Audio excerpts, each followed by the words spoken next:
Thank you very much for everyone who is joining here in the AGBU hall, and also to many of those of you who are following this event online. We have invited about 70 girls from a job shadowing initiative that the EU was supposed to have launched last year in March, but which was unfortunately cancelled due to COVID-19. And because of the situation, we have still not relaunched it, but we still hope that this is possible. With us today, we have 4 panelists. We have the EU ambassador to Armenia, Ms. Andrea Victorin, and we have the deputy and acting representative of UNDP, Michaela,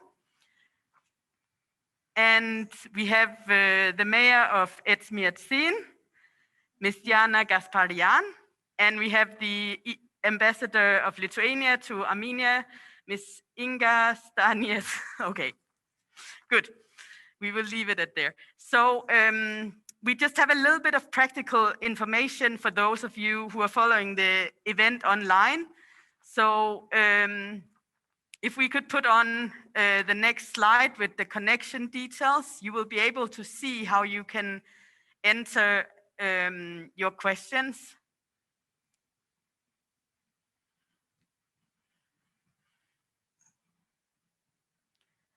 So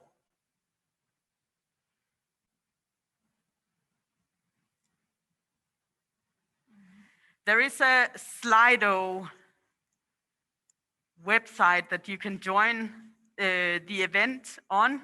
You have the details here. And there is also some login information, if I'm not mistaken. There's another slide, right?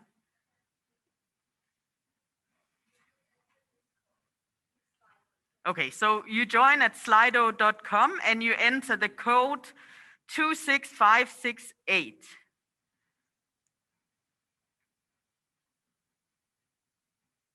It is shown now on the online screen. Okay, so we're here this evening to discuss a very important topic, which I know is very dear to many of you, many of us, and probably also to all of you who are here with us. We're going to talk about women in leadership, about the perks and the challenges, about being a woman with a professional career and a high achiever in the 21st century. So I would like to ask all 4 panelists to introduce themselves briefly, and then we will go on and talk to you a little bit more in detail about your career choices, some of the experiences you have had as a woman in leadership.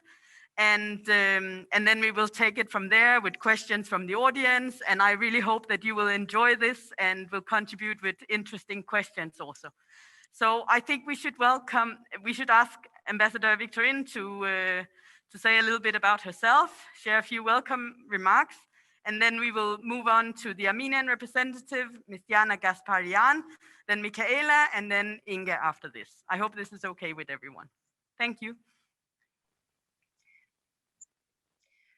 Thank you so much. It's really a pity that I can't be personally with you today. It was my wish to have this event, but I'm in quarantine. That is the normal life now. So I can only join you here from my kitchen. I'm sitting in my kitchen.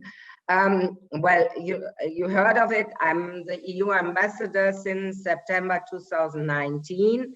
I was before in Armenia between 2007 and 2009. I was German ambassador, and this created the wish that I wanted to come back. I'm a diplomat from the German Foreign Service and had so far 4 ambassadors postings. Also Armenia, then I was in Riga, then I became EU ambassador to Belarus, and now I'm here in Armenia. It was my wish, and really I still recall all the plans we made for the Girls Shadow Day, and I promise everybody this is not forgotten, it's just postponed. Because I think it is so important to get in contact with young women of Armenia. I got to know some of you. You are young, you are enthusiastic right now, naturally in a difficult situation after this hard year 2020 and the post-conflict situation. But I think all of us, we want to encourage you to really go your way, to look what you want to do, and perhaps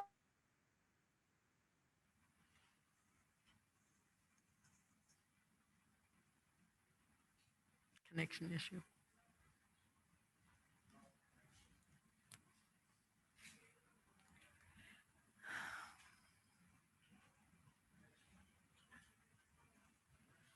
Andrea, we lost you for a second. Can you hear us?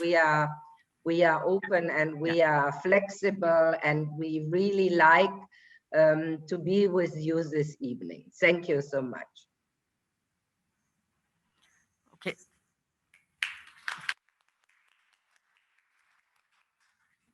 And I will pass the floor to Ms. Diana Gasparian. Okay, thank you. Ms. Mayor. I'm Diana, or Diana Gasparian, however you like it. I'm the mayor of Edge Magazine, and I would like to mention that I'm the first and so far the only female mayor in the history of the Third Republic of Armenia. We don't have other heads of municipalities, women, female heads of municipalities. I'm a lawyer. I used to work in different courts as a judge. Then I was a civil servant from 2012 until 2018 in the Ministry of Justice at the Department for Relations with the European Court of Human Rights. And in 2018, in June, first I was assigned as a mayor because the previous mayor resigned before his term expired. And as our legislation requires, I was first appointed by the ministry, decree of the Prime Minister as a temporary mayor, let's say so. And then in autumn, in October of 2018, I was elected as a mayor, and my term expires in 2023.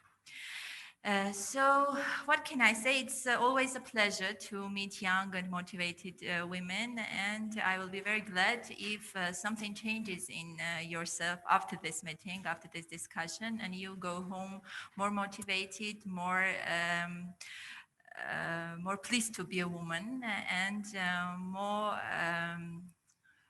powerful. And I think that this discussion will be fruitful. I will try to share my experience and be as sincere and honest as possible, because I really appreciate that, especially in relationship between women.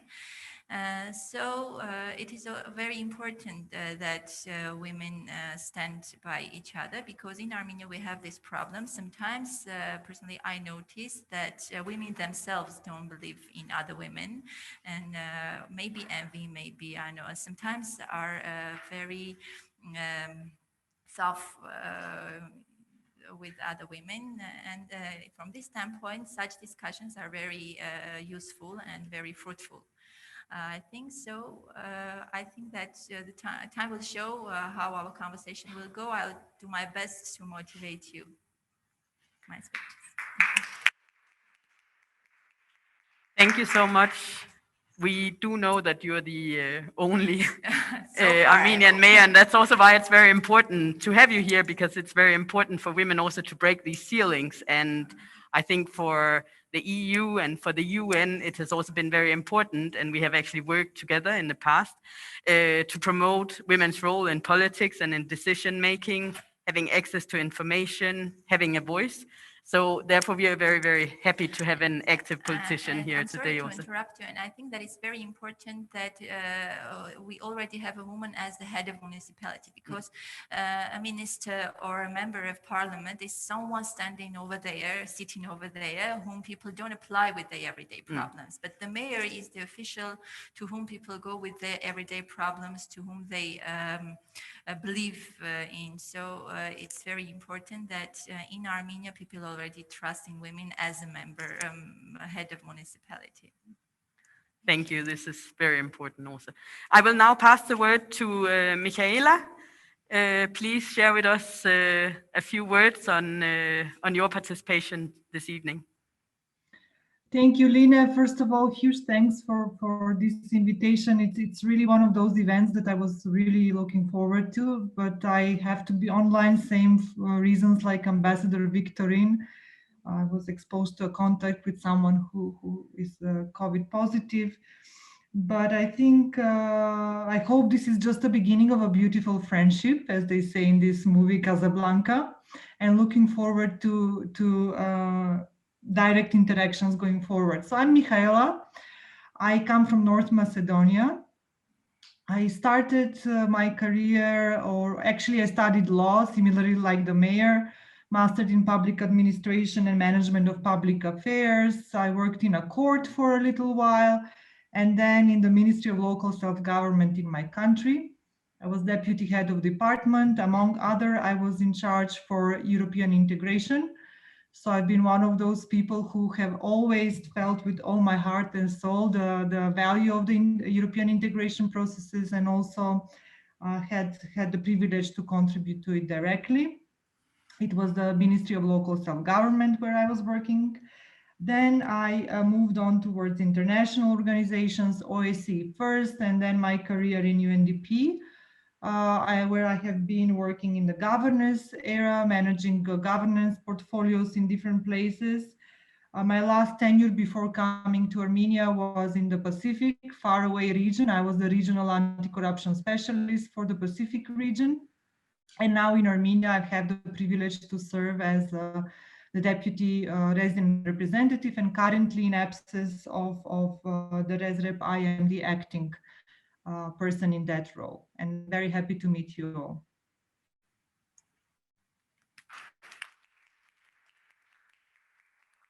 Thank you very much, Michaela. It's very nice to have you here with us. I met with Michaela a couple of weeks ago, actually to discuss gender equality issues. So we know that this is something that's very close to your heart. We also know there's another person in the EU family in Armenia for whom gender and women's issues is very close to her heart. So I am very pleased to pass the floor to Ms. Inga, who is the ambassador of Lithuania to Armenia.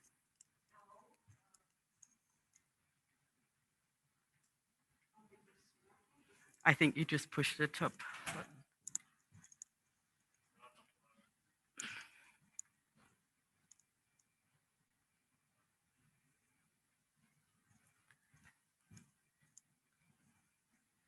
It's coming on now.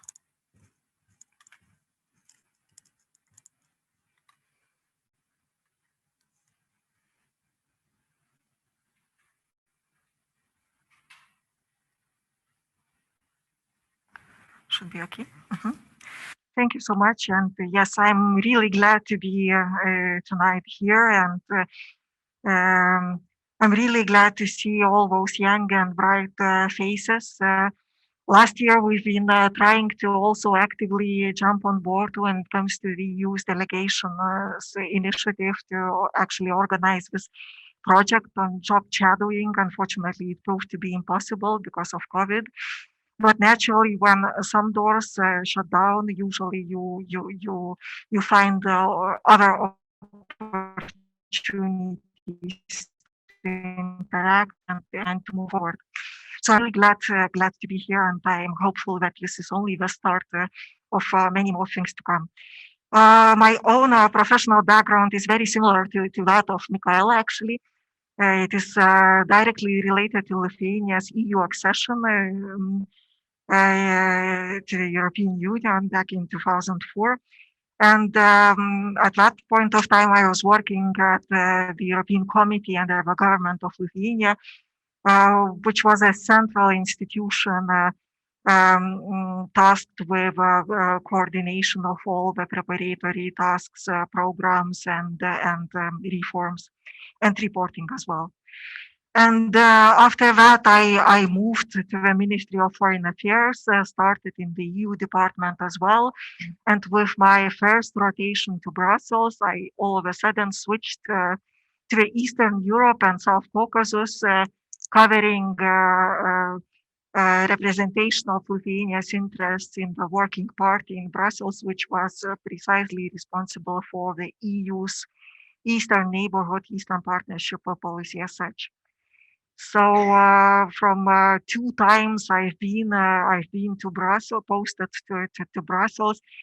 The most impressive one was clearly related to our presidency over the Council of the European Union and preparations for the Vilnius Eastern Partnership Summit, if anyone still remembers such an event. Quite a dramatic event also in the context of Armenian politics.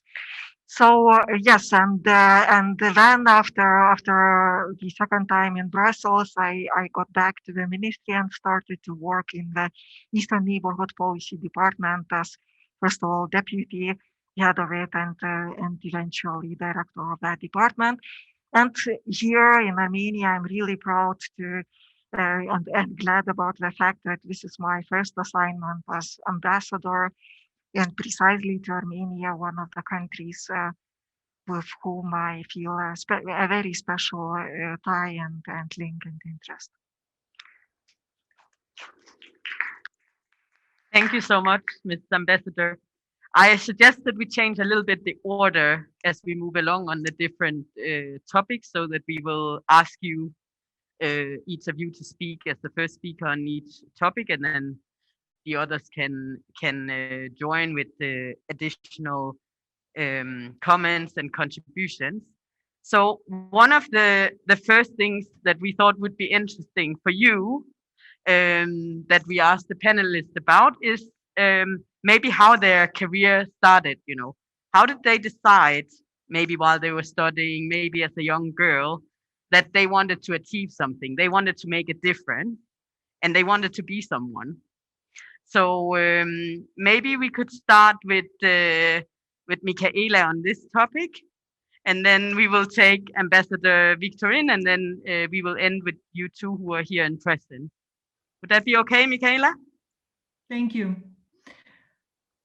So how did it all started? I guess that was the question. So I think achieving a goal can have many different routes, and that's one of my first messages that I'd like to pass here, if I may, is that we should focus on the objective rather than the way how we get to that objective, because it can go in many different ways, as I said. And just to give an illustration, my mother reminded me just a couple of years ago, I have never even remembered that as a kid, whenever they would ask me what I want to be, I would say I want to be ambassador in Africa. And I think now from this perspective, this was probably just my understanding of how you can work abroad was to become an ambassador. That's probably what I knew in my mind then. But then as time evolved, I went through all these different stages, professional stages that I mentioned earlier. It turned out that I've reached that objective in a slightly different way. I didn't become an ambassador, but I work for a multilateral organization that embraces many nations. It's linked to diplomacy, it's linked to development. And here I am trying to do my best to serve Armenia and generally global development. But in terms of more technically speaking, as I mentioned, I studied law, and I chose to study law exactly because of international law. So that was my narrow specialty. So in that way, I'm kind of a boring case, so to speak. All my stages somehow led implicitly towards the job I'm doing today. In our world, you can meet very interesting characters who studied, I don't know, to be movie directors or doctors or whatever, and then they switch towards development world, or the other way around. In that sense, I'm a little bit more of a boring case, as I said. One job led naturally to another. And I think the main reason why I'm here today, because I believe in the global community, in the global good. And I always wanted to contribute to my country's development, but also to the more general sustainable development of our world. And what I've also kind of felt at one point, that it's very important to step out, for me personally, to step out of my national, of my local context, expand my views, expand my horizons, and then who knows, maybe one day go back and bring a new different perspective to my own environment. So that's my little short story.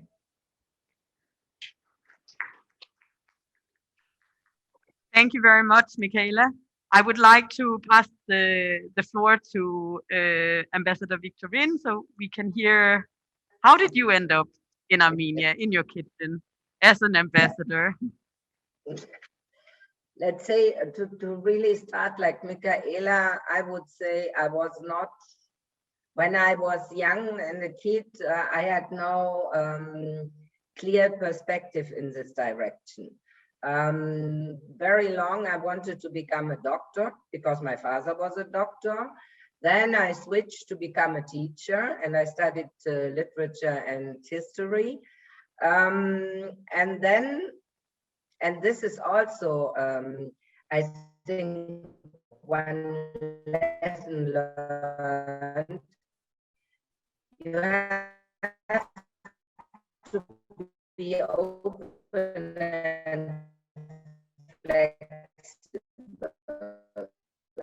And if you get an opportunity, grab. And really, when the war came down, so it was the year 89 that I started in the German Foreign Service, was quite special. I must confess, I was not aware what it really means to be a diplomat and what I would do in the end. So it was like a sort of adventure trip. And I have never had a bad moment, I must confess. I never regretted my decision. So, and then you naturally go through certain career steps. And I'm still convinced that this self-confidence that I got from my parents helped me through different stages. Really to look out for people, to try to combine people. This was always my motive wherever I was. And when I was the first time, I was deputy head of division for Russia in the German Foreign Service. And it is a promotion.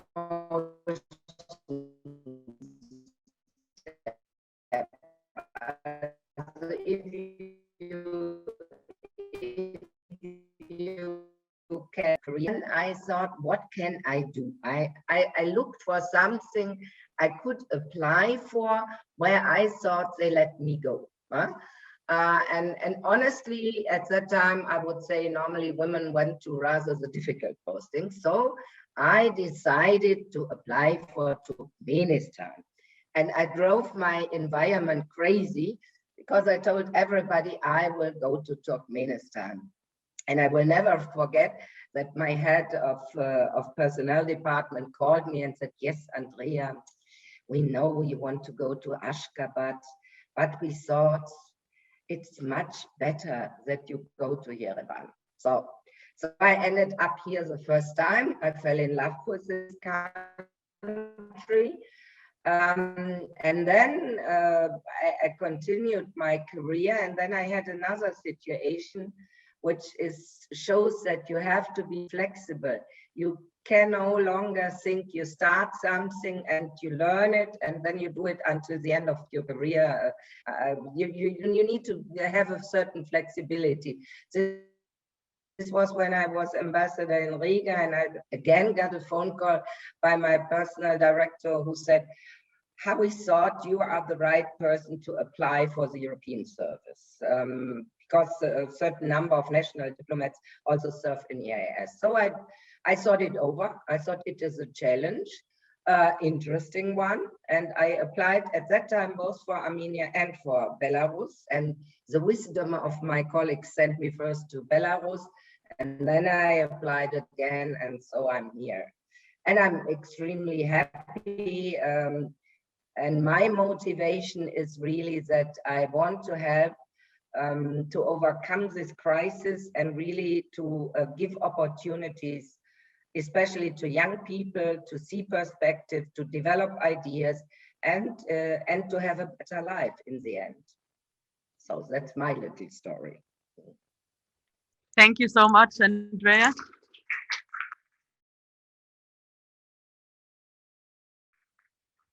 It's very interesting to hear these stories because they're quite different from each person, just as you are very different and you will have different types of motivation. But each motivation, no matter what it is very, very important. So you need to keep on to that little spark that is driving you. So maybe with this, could we hear from you, Diana? What were the things you were dreaming of as a little girl, and when you grew older, and how did you end up where you are now? Thank you. Well, personally, I think that the first step of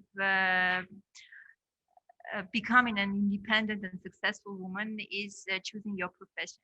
This is when we answer the question for ourselves if we want to be uh, more passive or more active when we choose our profession. So I never had doubts I would want to become a lawyer, and so it was not difficult to choose my profession because I was very interested at that time in criminal law and was is everything okay with my microphone? No. To help people, I wanted to become an advocate in criminal cases. But during my years at university, I decided to choose international law, and my specialization then became international law. But when I graduated, I started to work in criminal courts, in the criminal court of Yerevan, then in a criminal court of appeal. But I realized that I'm tired of all that violence I see, and I'm more interested in human rights. So I moved to the Ministry of Justice, to the department Department for Relations with the European Court of Human Rights, because I was very interested and motivated. I had that willingness to improve the state of law here. The human rights development is very important for me. So in the Ministry of Justice, I was focused on human rights. And I could imagine myself everywhere but in politics. So become a politician was a decision that came very quickly, and I didn't have time to think long if I wanted that or not. But I decided to risk. I was very politically active during my all my as far as I remember myself. But I didn't imagine myself in politics. So after the revolution in 2018, since I had many friends from the previous oppositioners, and as I mentioned, our previous mayor resigned by his decision, I was offered to be appointed as a temporary mayor. Did have time to think for myself if I wanted then to run the election. So when I heard the offer, I will be frank, I had two thoughts. First one was a question I asked if I can, because I have to mention that I had doubts in myself at that time, and I really wondered if I would be able to be a mayor, because it is really a very hard job and a huge responsibility. And the second one was an assumption. I was sure that, and I said that inhabitants of Etchnadin will never elect a woman as a mayor. But since I mentioned time myself to think, I had like 3 or 4 months before the elections would pass, and I could decide if I want to run the elections or the or not. So the love for my city and just the wish to do my best for my city won, so took over. So I decided to take that risk, and I can mention that I don't regret that, although it is a really hard job. The pressure is really very hard, but the love for your city and the words of gratitude that sometimes you receive, not often and always, sometimes you receive, give you the strength to go on. And so I can mention that I don't regret. And now I have my next goal. I want to remain in the history of Etchnadi, not just the first female mayor in the history of that city, but just a good mayor. So I don't want my gender to be my visit card for all my life. I just want the inhabitants of Etchnadin to remember me as a mayor who did this job, that job, mayor for them. So this is my goal, and I think that we should not focus on our gender, and whenever in whatever field we are, to just work and just do our job, work good. Thank you very much. Thank you. And I now have the pleasure to pass the word to Ms. Inga. Ambassador, could you share with us a little bit your motivations and how you ended up here in Armenia, and what were maybe the aspirations when you were younger? Well, basically, not that my example would be the one to be followed. Well, why not? I believe in my case, the choice of my profession was mostly related to my father's example, by the way. When Lithuania restored its independence, my father started to work for a newly established Lithuanian Ministry of Foreign Affairs. And even if that meant for me the most of my years as a teenager being spent far away from my parents. I was living at that point of time with my 7 years older sister, but nevertheless, I was super proud of all the achievements and all the work done by the people in the Ministry of Foreign Affairs, including my father, in terms of achieving international recognition of Lithuania's restored independence, and in terms of establishing diplomatic relations with many countries around the world, in terms of solving many pertinent issues we then had, such as, for example, removal of the Soviet army from the Lithuanian soil. So I was really super proud and very much impressed by his example. And even while from his point of view, he was never interfering into my decisions. And at the same time, well, I used to be my father's girl and my father's daughter, really. I was the second child in our family, the second daughter. And my impression has always been, even if he has never admitted that he was clearly expecting a boy. But most probably that circumstance has led to the fact that basically I was raised basically leaving any stereotypes related to gender aside.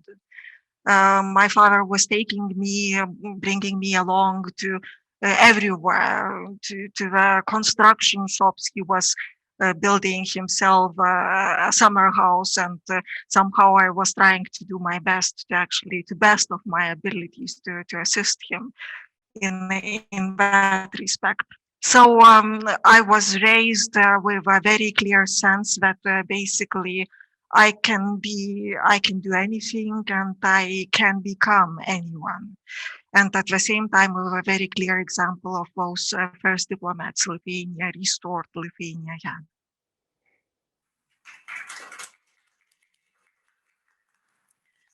Thank you very much. I have been asked to remove my mask when I speak, and I think also the same for other speakers. And also, if you could remember that if you want to ask a question.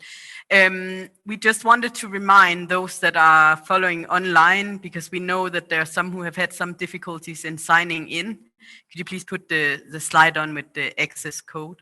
So you need to sign in to the Slido.com website and enter the number .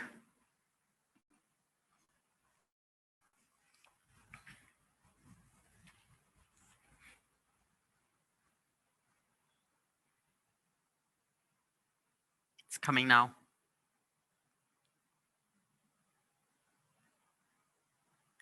So the number for joining is number 26568. And you need to go to slido.com. And there you can put in your questions.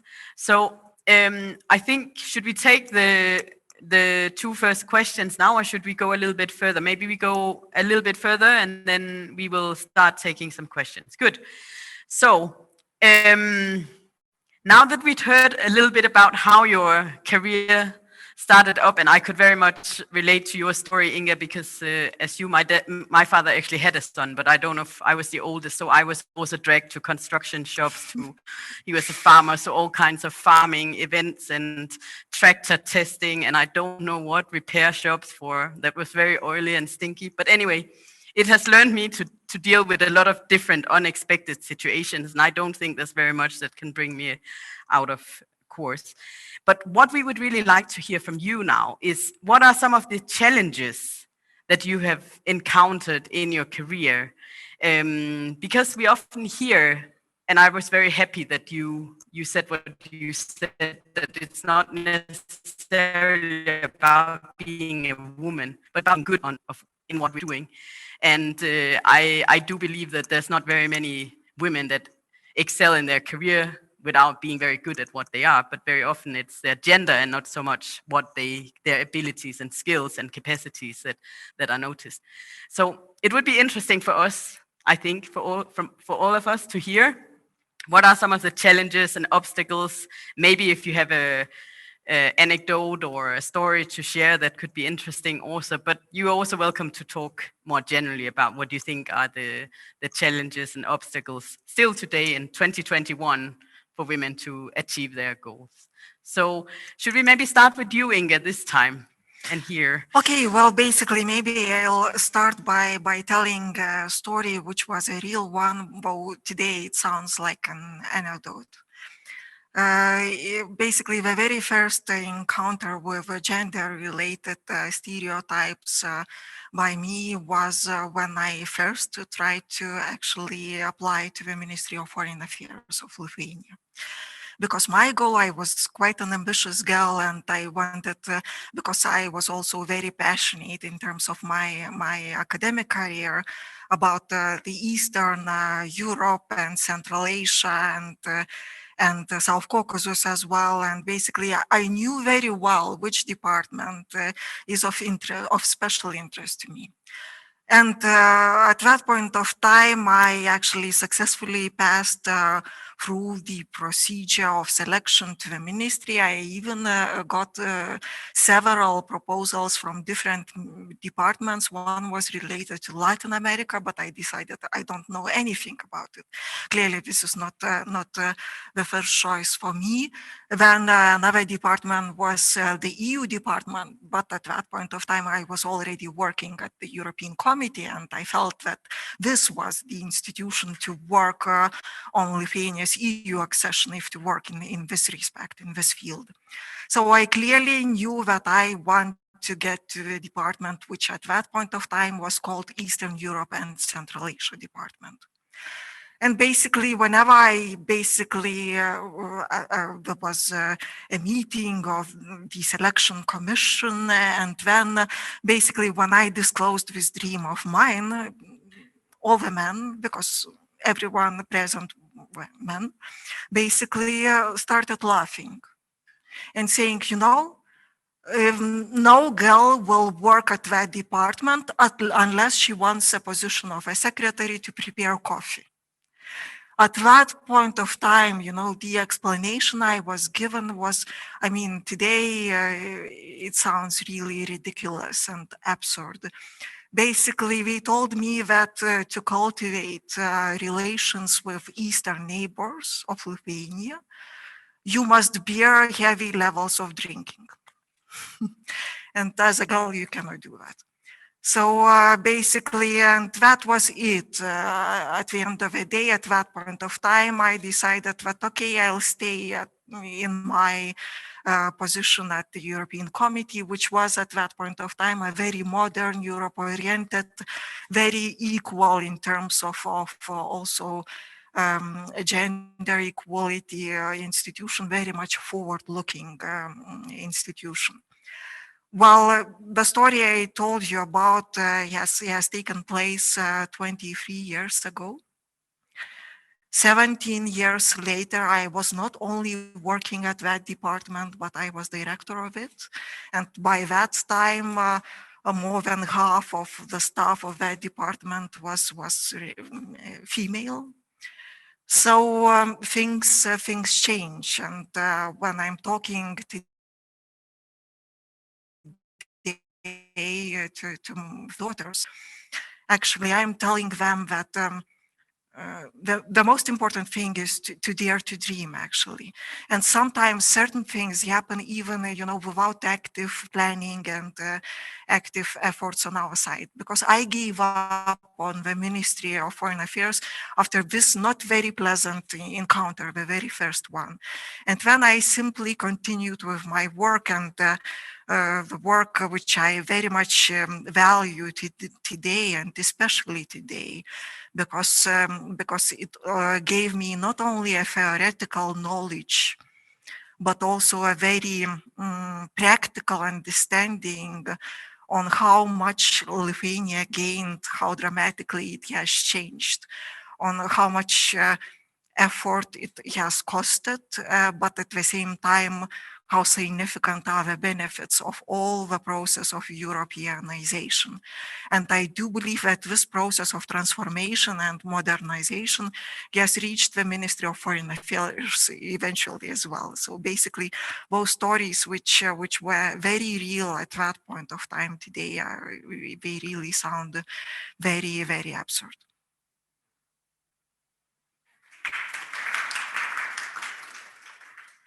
Thank you so much, Inga. This was very interesting, and I'm very, very happy to hear that things changed very quickly also in Lithuania. We are hoping that some of the changes that have been happening in Armenia over the last 5 to 6 years are also going to take more root, and it will be more easy for you to, let's say the working environment in which you will be entering or already have entered will be more conducive for women. So maybe now we could hear from Ambassador Victorin. We'll do a little bit, let the EU people start, and then we will get back to Michaela and Diana. Thank you so much. If I think of a story, I would say I think of my recruitment when I applied in 88 to the German Foreign Service. Before, as I said, due to my father, and like Inga, I'm my father's girl, and he gave me all the confidence, so I applied. But in the course of these 2 days, it was really an assessment center. They then asked questions like, are you married? Do you intend to marry? How do you think you can combine the life of the diplomat with the position of a mother? I thought it was a little bit strange. And although I know that in Armenia, there is also, not everybody is seeing this, but they did the same with male, where they thought they were gay. Yeah, they tried to find out and tried elegantly not to take them. So they have taken me, and there was in the beginning, I really had certain, but end of the 80s, yeah. I had situations when I first came into a division, and I had a very nice and very polite head of division, and he always got up when I entered the room. And after a certain while, I said, could you please stop this? We are working here together, and we are not sitting in a nice restaurant. So let's find a way to have a good working relation. This was the beginning. And you have to see, when I entered this German Foreign Service, and just to show it was also in our societies, we were 20% women in the crew that was selected, 60 people. So we were 20 women, and we were like a miracle. Yeah, so many female who are not secretaries, as Inga said, but really going into the diplomatic service. This naturally changed. It changed legally. It changed because, and I remember at a certain time that there were some hard works at the time. The role of a spouse was to do the sandwiches and organize the receptions, and it was an expectation. Suddenly we discovered that you cannot treat people like that, and this was also the basis when we had a law on the foreign service. And I was myself head of division in human resources, and we were, but it was much later. It was when I came back the first time from Armenia. We really thought what we have to do in order to attract young people, because suddenly we discovered we lose personnel if we don't give them opportunities to develop. And we learned two things. If you want to promote people to make a career, and this means male and female, but as female have much more difficulties and often have to be better than men to get a job, it was also the perspective that we wanted to have gender equality. This was our goal, and therefore we tried to create the conditions. Means teleworking. Now we are all sitting in Zoom meetings, but when I was head of division and I had to bring new colleagues into certain divisions or embassy, and I said, well, it is a single mother with two kids, and we have to find a teleworking arrangement. Yeah, this is not possible in our division. As we are working so hard, this is definitely not possible. And then I said, oh, it is astonishing. My deputy is also teleworking. It works perfect, yeah? So you do the same. You see, you have to work really to lead by example, but we really created legal conditions that enable people really to make their career, and we try to promote it. And the same is what we do in the European system. We have now built, this was our former Secretary General who started this, to build a female network on different levels, that because this is something which is needed, that you exchange your views, that you learn how to act in certain difficult situations. The EU still has perhaps a little bit to progress to give the possibility to spouses who travel with you. But in a nutshell, we try to give opportunities to make it possible that people, I would not say women, because in my country now, it is very natural that it takes, let's say, parental leave for 1 or 2 years to look after the kids and goes back to the system. So in the beginning, this was not usual, but in the year 21, this is a normal procedure and is also supported by the government. What is difficult in my profession, I would say, I think Inga knows it too, is the fact that you are often abroad, and then if there is something with your family, you have to organize yourself. And there were moments when I was abroad, when my mother died, I was in the Netherlands.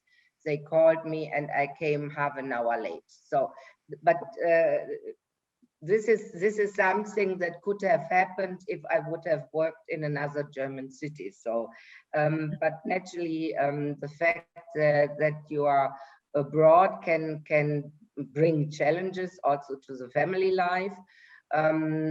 As far as I see it in our systems, we try our very best to help people. And I try to do it wherever I am to show that possible. And to give a possible example in my delegation, but Lina can say this better, that we create the possibility for each of us and each problem somebody can have. And if there is a willingness, it is possible.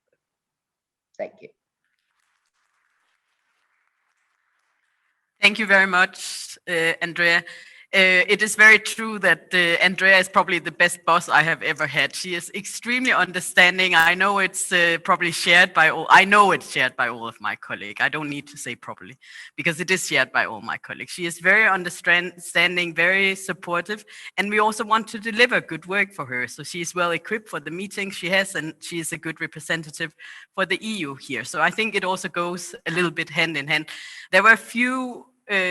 Both Andrea and Inga also alluded to the importance of the human resources policies, but also the messages, that directors or leadership or people in leadership, men and women, is sending to their team and to the organization. So this is maybe also a good entry point for changing things for men and women, because there are some of these issues that are just as much a challenge for men as they are for women. So I think I would like to give the word now to Diana, and then we come back to Michaela in the end. Thank you. Well, I won't be long. I think that previous speakers brought good examples of obstacles or any kind of challenges women can have. But in my case, the only, let's say so, obstacle was lack of trust, because I was the first female mayor, so people did have right to doubt whether I would be able to, I don't know, reconstruct roads, maybe repair their roofs, or reconstruct the kindergartens, etc. So I was just realizing that I have lack of trust, and I have to break that stereotype with my work. So it was already, at some point, it becomes a way of living, just to try to prove that you can do as good your job as good as men. Because I share your assumption that if we don't work hard, we will be discriminated against, of course, because if a man doesn't work hard, it's okay, but if a woman doesn't do their job well, they will be, I don't know, they won't have much success in their career. So unintentionally, you just try to break that stereotype, and as I mentioned, it becomes a way of living. But at some point, when you have success, in my case, I just at some point I realized that okay, I can breathe, that people are satisfied. They started to trust in a woman, so I can mention that my mission is more or less accomplished. So this is why was my only obstacle in the Ministry of Justice, where I used to work. I can mention that I was never discriminated against. I started as a leading specialist, but grew up until the head of division. But as a mayor, of course, I did have difficulties. Because people didn't know whether a young girl can handle that responsibility and that hard work. But now I can say that I'm not under that pressure, and I have broken that stereotype that maybe a man would do that job better, because I have many men in my staff, and I would like to mention that I never have problems with working with men. I have managed to combine that the work with men and women. So the only thing that I realized that people have that was lack of trust, doubts whether I can, but I think I mentioned that we have passed that period, passed through that period, and succeeded. So now I have other, there were other things, but I think that I will turn to them in the next topics. So this is it by now. Thank you so much, Ms. Mayor. Thanks for sharing this. We are very happy to hear that some of the doubts is a thing of the past, and that people now recognize that you are able to do your work as importantly and as well as any male mayor in Armenia. Because of course women can. It's just when you're breaking that ice ceiling and you're the first, then of course there are some expectations, there's some stereotypes, and it's really, really important that women take this. But I would also say I've covered two elections in Armenia. Maybe I will have the pleasure of experiencing a third one. We don't really know. But in the election in 2017, and also in the campaign, there were not very many women as speakers in the leadership position, elected. 2018, both the municipal elections, even if women were not elected, at the same level as before, but it was a very, very different political environment. There were so many more women engaged, and also in the electoral campaigns. So I do hope if there's elections in Armenia within the next year or two, there will be within the next couple of years, but sooner than that. I mean, it's really, really important also to support those women that are running, and also for you as voters to be visible, to ask questions, to demand from the candidates that are running in your areas that they deliver not only for the men and the boys and in terms of the gender equality, but in terms of all the questions that are important to you. So this is a bit of an encouragement, not only to you who are here in the room, but also who are sitting and following this online, that there is a big role for girls also, and for young women to be present and active in the political environment. And it's not just about being a candidate or being a mayor. It's also about participating as an active citizen. On that note, Michaela, as a Macedonian, what were the challenges that you encountered, and also in the UN? Do you have any stories you would like to share with us? Any experiences or any advice that you would like to give to this beautiful room of women who are sitting here with lots of aspirations? Well, talking about beautiful, you reminded me to share my first anecdote, so to speak. So I'm this young civil servant in my ministry, and same like the mayor, I have to emphasize that I've never felt any discrimination in terms of opportunities to get a job, or when I was working in the ministry, I felt very much respected and very much valued. But it was about the overall environment, how it's much more complex than your immediate, let's say, hierarchy and environment. And you just reminded me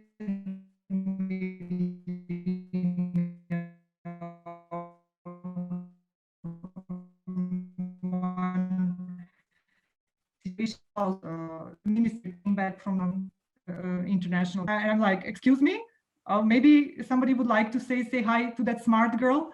And he was like, well, that you're smart, but that was not the point. So it's this very interesting, I think, narrative where I think I was more discriminated unconsciously based on my age, probably, rather than my gender.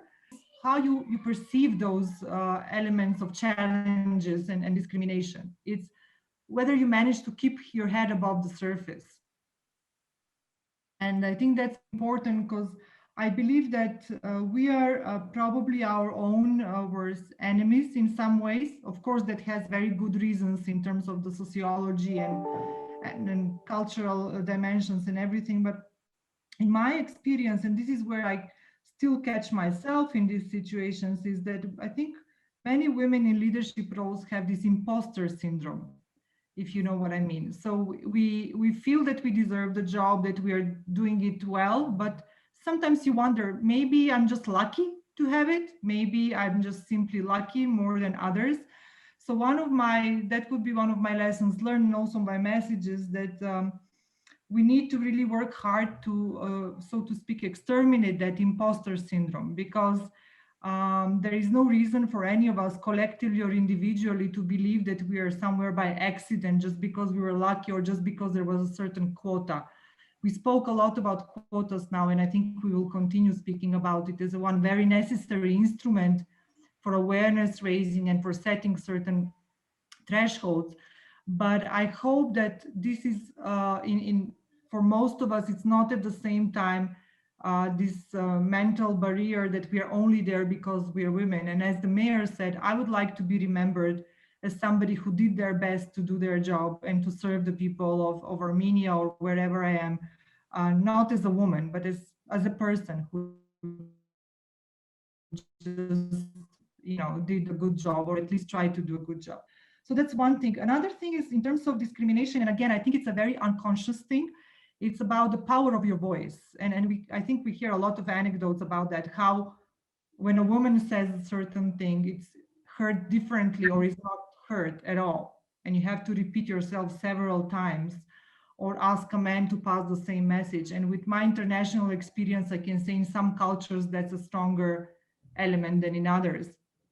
But I think this is another thing we really need to work jointly to overcome, even build coalitions, like reiterate our own voices. Whenever we are in an environment where we notice that one of our female colleagues has not been heard, just because the words came out of a female mouth, maybe we should find ways how to reiterate those messages and make sure that they're passed on to whoever is listening. So long story short, my point is that I'm very fortunate that I report any particular dramatic case of discrimination at my end. Maybe again, it's because the way I've dealt with it or refused to have it stop me, perhaps. But I think there are a lot of unconscious biases that that are not the level of regulation or the level of conscious attitude. These are sometimes cultural issues, individuals, also the insecurity of our interlocutors on the other side. I'll wrap up with another story in that very same ministry. I was managing one very complex infrastructure project, and we had very big problems with one huge construction company that was very well established. And I was supposed to meet the general manager of that company and tell them off, basically. So I'm sitting in this big conference room, and these people, middle-aged men, big, directors type, very self-aware, very self-confident, enter the room. And they looked at me and they thought, as the ambassador hinted earlier, that I'm the coffee maker or the secretary. And they said, oh, can you call the minister to come? I'm like, no, he's busy. I'm going to have the meeting with you. I will never forget the faces of these people. It was just priceless. And I don't think it was, again, a conscious act of discrimination. It's just the fact that they were also out of their comfort zone, and how they didn't know how to handle that situation. So I think this is a conversation to be continued, so to speak. But again, it's very important how we interpret those situations and what we make out of it. And that's why it's also important to discuss about it, share experience, and support each other, because it's all very intuitive at the end of the day, and very much about whether we feel comfortable with ourselves or not. When we do feel comfortable with who we are, with all our strengths and weaknesses, we're able to manage those challenges as well. Thank you, Lina, over to you. Thank you so much, Michaela. I can well imagine how these guys had looked like when they saw you sitting in the room. But I mean, I think most of us have had similar experiences where some men were expecting to meet some high-level person. I'm not particularly high-level, but a representative for an organization, and then it's not exactly who they expected when they walk into a room. So these are also another example of being in an ice-breaking situation. And I think the next time that they would have a meeting with a younger professional woman, they would probably look a little bit different in their faces. So I was also thinking that we didn't really mention this in the beginning, but I am obviously not Maria Tizian, who is one of the founders of EVN Report and who was supposed to moderate this event. She had to cancel, unfortunately, with very short notice. So I was brought into the picture to help moderate this event. But if Maria had been here today, I am sure she would have been able to share some stories also of the situations that female journalists in Armenia are facing in the editorial boards, and how difficult it is, because it's also a topic that the European Union is working on, for many female journalists to be able to work on the topics that actually interest them. Because very often in editorial teams, it is the men that cover politics, that cover foreign relations, that cover the conflict issues, maybe also big issues related to mining.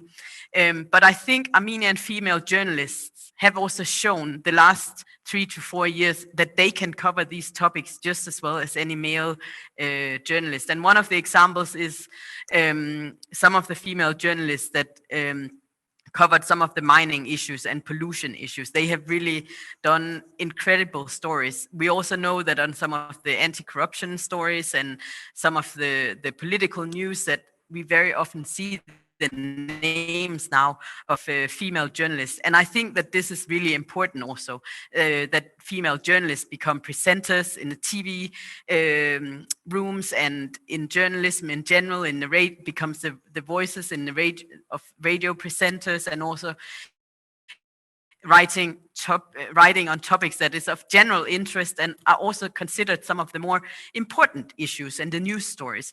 So this, I think, also in itself can send a message to young girls and their families, and to men around the country, that actually this is something that women can do just as well as men, and women have a role in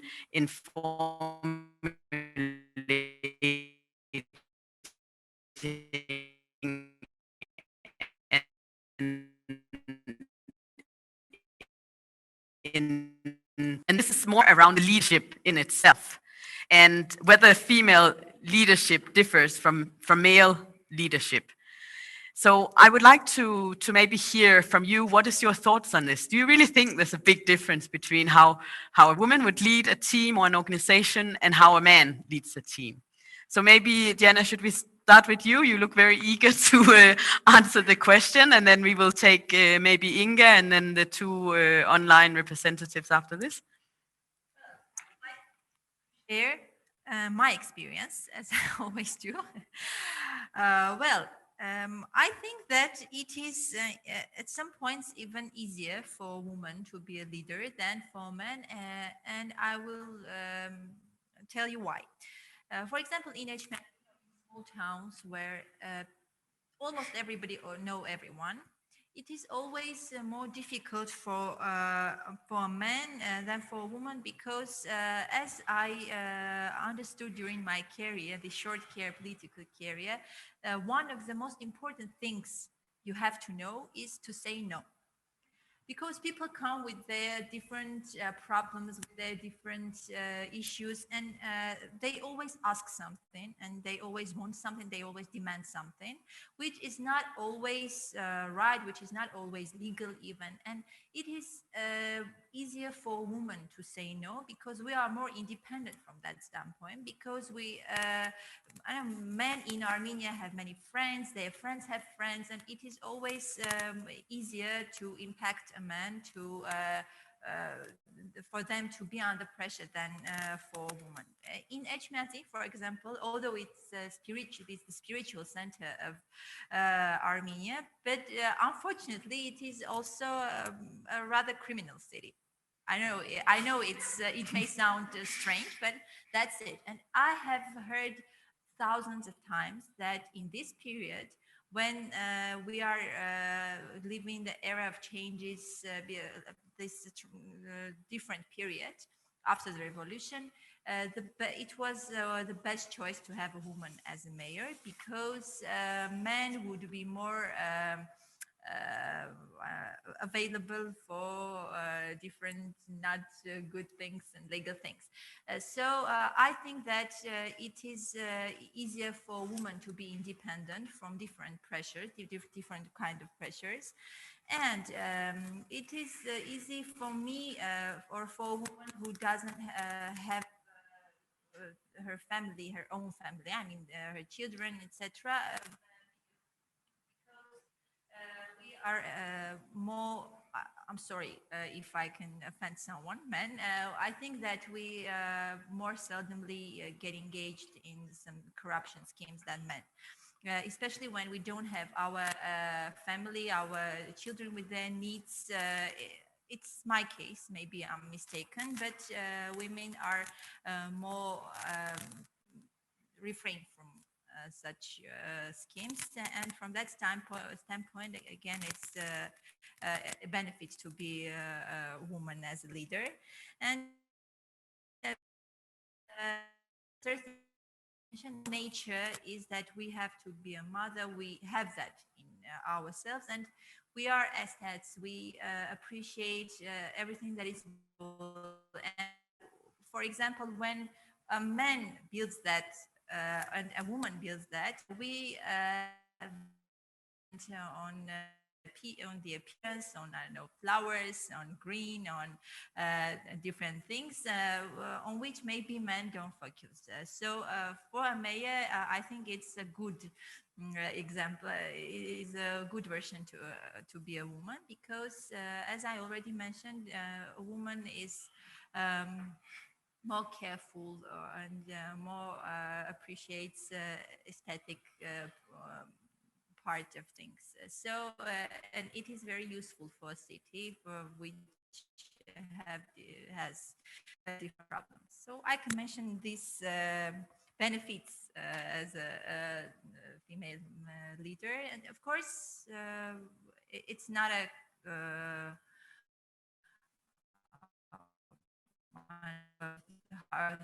100% truth, but Thank you very much for sharing this interesting point of view.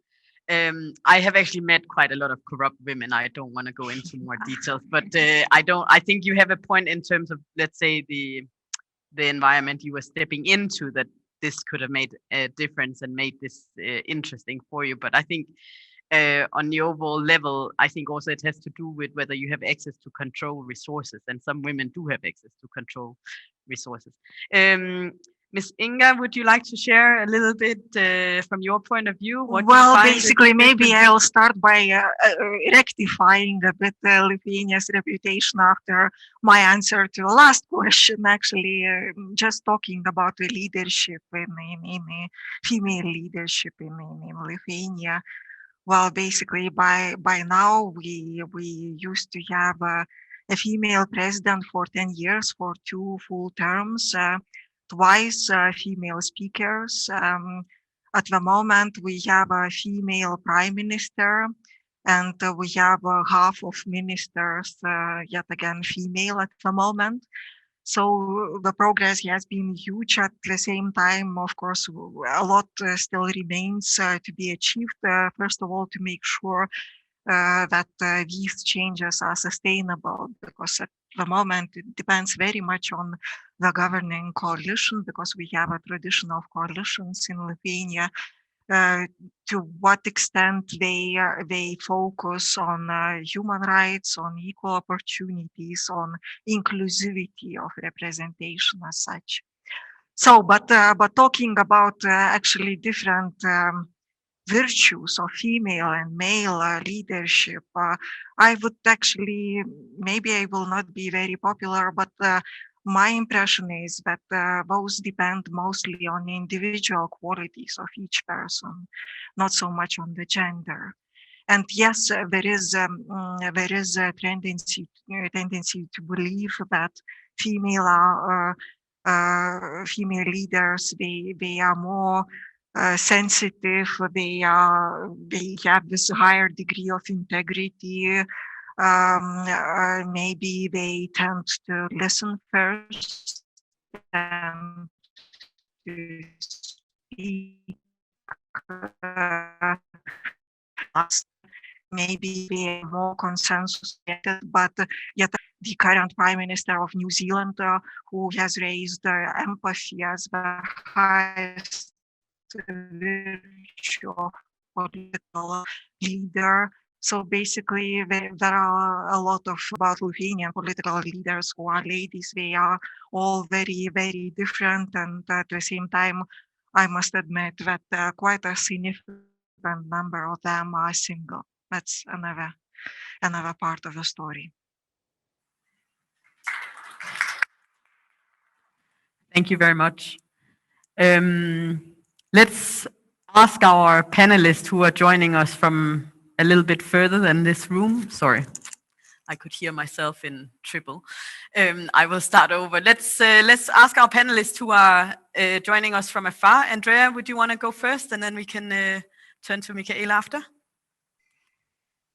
I would say it is, first of all, it is a question of persons. Also, there are good men who are good leaders, and there are terrible female leaders, and there are excellent female managers or leaders. and they are rather old-fashioned men. So I think we have a big variety and a big mix, and that's, I think, what also Inga said. You have to develop this. First of all, I think if you want to be a good leader, you should listen. That's the first thing. You should listen what others tell you, and then you make your choice. Don't jump and think you can know everything. And in each position, you have to get the facts right. You have to think it over. Means you need a certain advice. Secondly, what can be decisive to be a good leader is that you are thinking in processes. Yeah, you can, whether you are a minister or an ambassador, you have a wonderful plan, you want something, but you are not thinking what it implies, what it means for others, how much work, whether there are special conditions that should be met. So there I would say, if you have an understanding how processes go, if you are listening to your experts, then you can take the right decision, and don't take a decision because you look so nice. If you suddenly do build a wonderful house or have a opera festival, whatsoever. It is simply really to be in a team, and that's my third point. I see that I know that some of my male colleagues have a different view. You see, I'm very pragmatic, and this always helped me in my career, and also helped me to achieve my goals. So if I would be snobby and say my position here as a EU ambassador means that I'm only speaking to this level here in the government, means the minister. If something happens, perhaps the deputy minister, I wouldn't have the success. In this, I'm very pragmatic. And I don't think that people don't take me seriously because I'm going, if I have an objective, I do my best to reach it. And another thing where I really think that women, not every woman, but many, are better, that they are often multitasking. And that's what I see in my surrounding, also by colleagues, and when I was in bigger units, the fact that, and that's why I have so much respect here for Armenian women. Yeah. They do a lot, and they did. I can say it got really better because I can compare it to 2007, 2008. But you have still classically the household, the kids, but there are women who really move a lot, and the fact that you have to organize yourself between your private life and your professional life sometimes leads to the consequence that you are much better organized simply because you need to do so. So I would say I have a lot of, let's say, people I admire. Some of them were definitely male. There are one or two. One was our first female Secretary of State we had in the German Foreign Service. She's now our ambassador in Washington. But I would really say flexibility, listen to people, learn from the expertise of others, take help, and then also show that you can work in a team and really not just try to be the leader that gives instructions and never a feedback, because this will frustrate people. And whether you are then a prime minister or whether you are, let's say, a minister or a deputy, this in the long run will really make people frustrated. So I understand what you mean with the trust, but I also have certain doubts that women, there is equality in corruption, I would say, in a broader scale, not related to Armenia, but also women can be corrupt. We had some great examples in history. Thank you. Thank you very much, Andrea. And now a floor to Michaela. Do you feel a difference between male and female leadership in the UN, Well, for instance? I would just like to echo what Ambassador Victorine said, and then also the speakers before. I'm very much of an individualist in that regard. I think we cannot generalize too much. And in that sense, I would not even recommend to generalize. I think the success to a good leadership, the formula to a good leadership is to be what they call these days an authentic leader. Develop your own authentic leadership style that works with your character, your intellectual capacity, your cultural background, your preferences for fashion, for, I don't know, music, all possible dimensions of your professional and personal being, because overall this creates who you are as a leader. And I think oftentimes, and I'm not saying I should excuse myself from it again, because we are pressured by this certain standard of leadership, male-dominated leadership, and so on and so forth. We try to behave in a leadership role as we think we are expected to behave. And Inga, I think she mentioned the Prime Minister of New Zealand. Her name is Jacinda Ardern, a very interesting young lady. She's about 36-year-old. She brought her newborn baby to the UN General Assembly. It was really a major groundbreaking situation. Her partner, unwedded partner, was next to her with the baby, really just a symbolic. I'm not necessarily advocating for bringing babies to work, but I think as a political message, as a symbolic act, was a very interesting one. Anyway, she's a very interesting lady, I would say, overall. And not to bother you with detail, whoever wants can analyze her a bit further.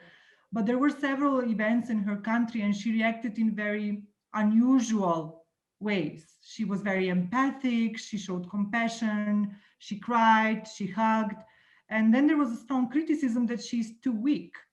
And then she came in with a response and she said, empathy is not weakness, and I refuse to accept it as a weakness.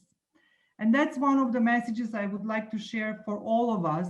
And if I am to generalize something, I would say empathy is a strong, perhaps common denominator for most women, many women. And let's not be afraid to use that empathy as a vehicle for our leadership, because as Ambassador Victorine said, it's very important to listen, to understand, to put ourselves in other people's shoes, to learn from the ones who studied the subject more than we did, to be humble in that sense. So I think that empathy and being comfortable with being empathic, with being open, and also sometimes even showing our own little personal weaknesses, it's perfectly okay, as long as it fits with our personal authentic leadership style, I would say. So that would be my point. As I mentioned earlier, I used to be anti-corruption specialist in my previous incarnation. A lot of debate has been going on whether women are less corrupt than men. Lina mentioned it's oftentimes about access to resources rather than genetics, but that, I think that's a topic for a different day probably. But my point would be that in terms of if I would have to formulate female leadership versus male, it would be exactly that. Rely on your own authentic potential as a leader, whatever that means, whether from the perspective of you being a woman or being Armenian or you being a young person or an old person. It's really very contextual. And my last point would be about this authentic leadership. It's about your personal story and putting your real personal story as a relevant one to the context where you work and operate. And I think this is why this conversation we are having today as a group is very important, because it's all about our personal stories and how they have shaped us and how they're maybe helpful for the job that we are doing.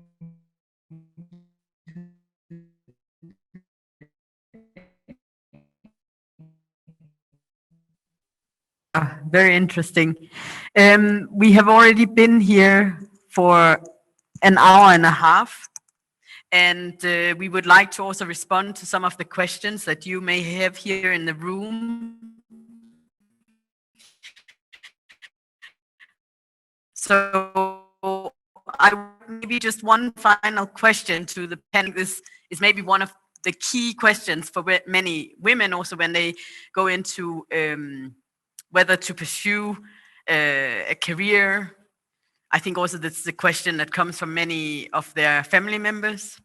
And that is, how do you combine a female career with a successful private life? And do you have a work-life balance as a female leader? Michaela is laughing, and we've had you coming in a little bit late in some of the previous sessions. So maybe we could start with you in this session. Or I think you just saw my son popping in on the screen a little bit earlier, and that was, I think, a good illustration of the work, how the work blends with personal life in this COVID online virtual reality.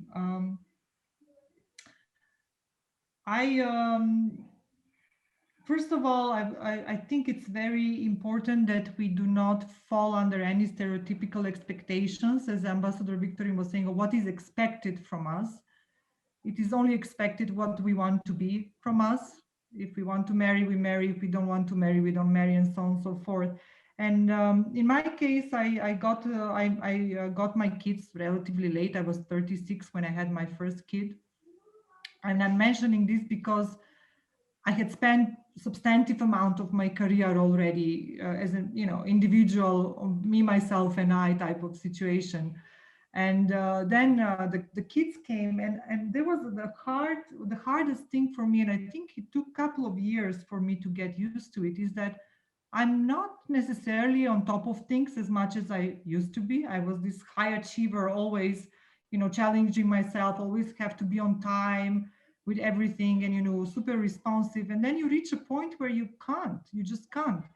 And it was really tough for me. It took me, as I said, a couple of years to get used to my less achieving self, in my quote unquote.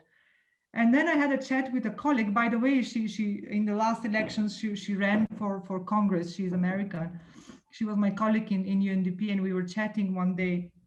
And she said, I've just, learned to live with the fact that I fail across the board, which is not necessarily true that she was failing. It was just a sarcastic way how she packaged that. So I think that the point is that we really need to understand that it's perfectly okay to have your energy divided between the different fields in your life, the way you want it to be divided, the way the circumstances drive you to divide your energy.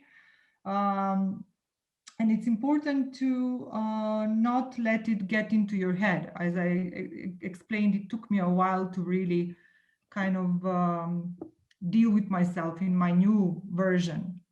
And also remember that we are doing our best.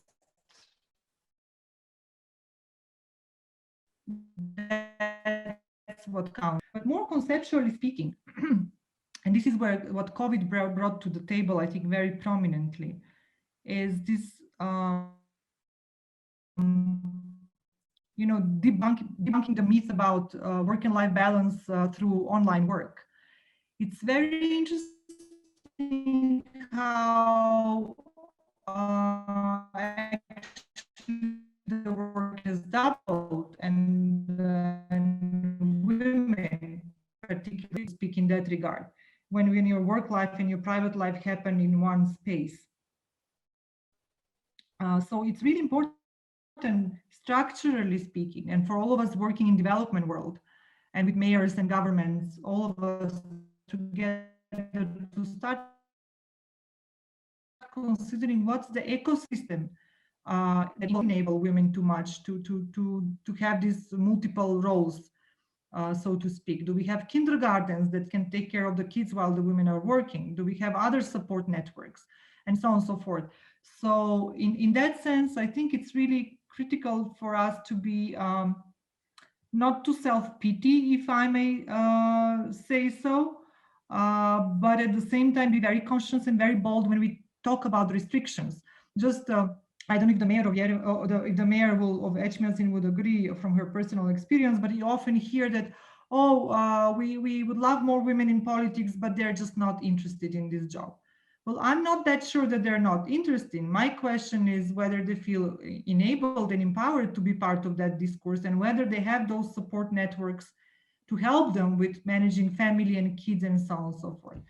I'm also very lucky that I have a job, that decent job that's well paid, so I can have hired help. I have a husband who is very supportive of me, but all of us are in very different circumstances, and we need to use UN terminology. We should try not to leave anyone behind in that sense as well, and enable that ecosystem for as many women as possible. Over.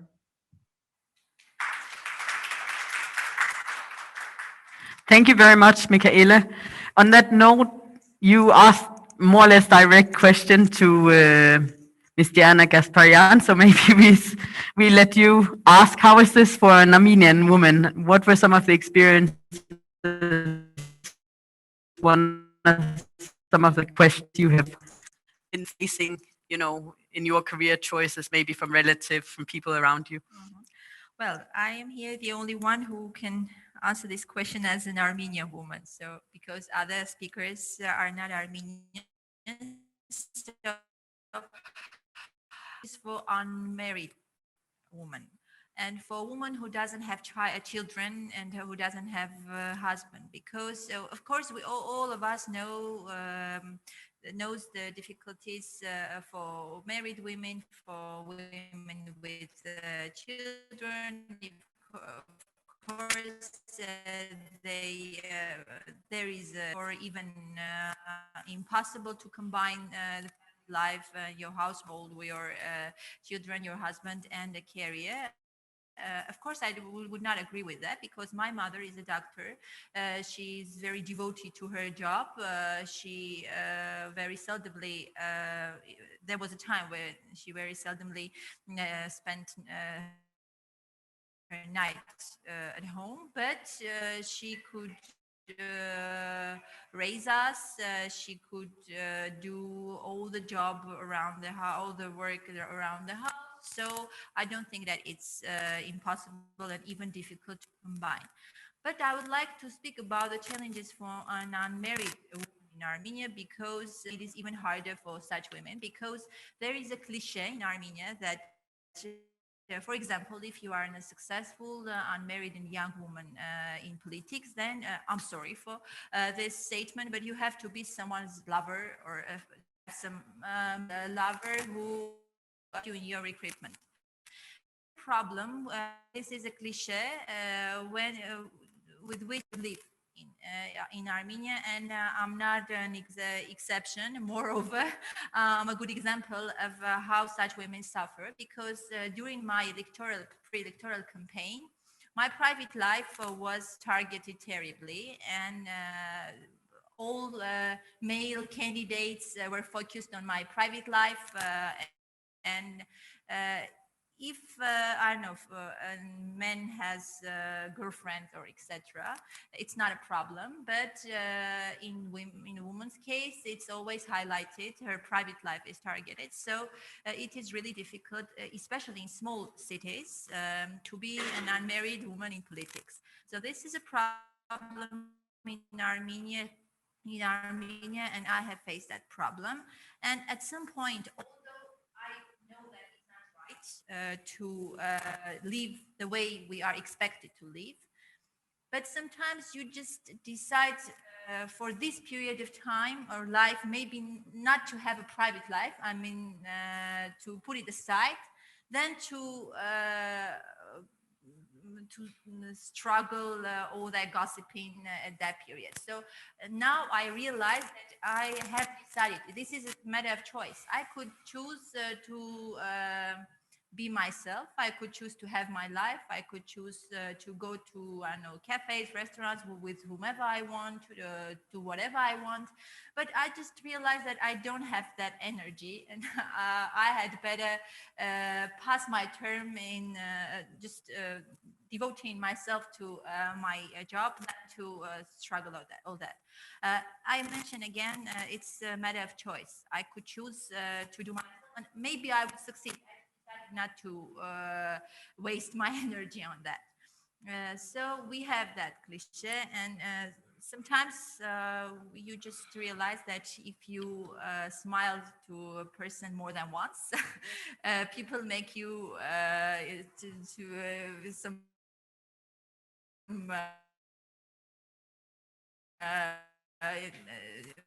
her lover, or I know, whatever. Like maybe with time, maybe with education, we will break that stereotype. Then you have some man standing somewhere who is recruiting you, who is helping you, who made you what you are. And unmarried women are very under pressure from this standpoint. Thank you.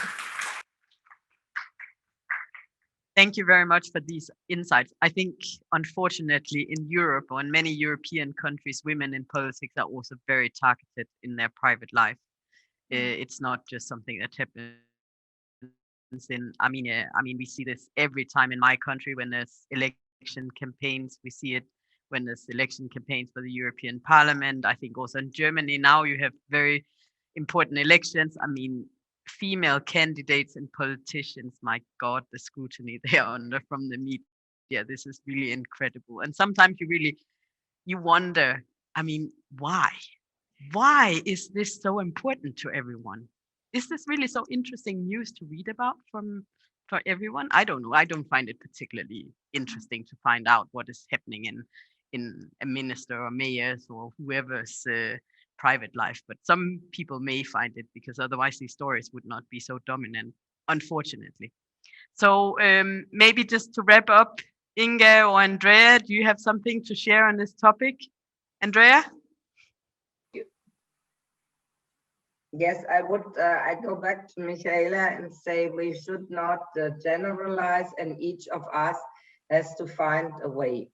It would be ignorant not to say that there are in certain positions challenges to combine private life and professional life. And if you are in the middle of a crisis, you cannot say, I would love to go now out to have a walking tour with my family or so.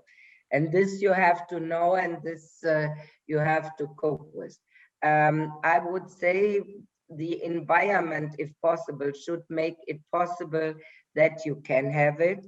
And if you look at Nordic countries, they are much better because they even promote the idea that you can have a family life and in the same time a professional life. They stop business at a certain time simply to fetch their kids from the kindergarten.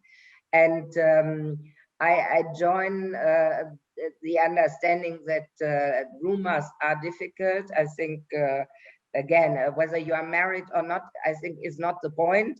The point is that they target to find something. And the more relaxed one can try to cope with it. I always said, and I have now my 4th ambassador's job, you are never totally private while you are in your host country. Yeah? So naturally, I could dance over the Northern Avenue at 3 o'clock in the night, but I don't know whether this would be the best thing to do. So let's say certain things are really part of private life when I go back home, when I see my family, when I see my friends, and just to make it sure, I'm also single, but I have a lot of cousins and a lot of friends, and I have a private life. And I think this is, I'm very much to support families, but I'm also supporting the rights for people who are not coming and saying, I have 3 kids at home. This is, by the way, was always also a discussion in our ministry, how to cope with both sides. So everybody has the right to combine private life and professional life. Sometimes it's difficult, but it should be possible. And for myself, I can say I find my little moments where I do what I want, and then I also try to be not visible, but to meet somebody and simply have a nice evening.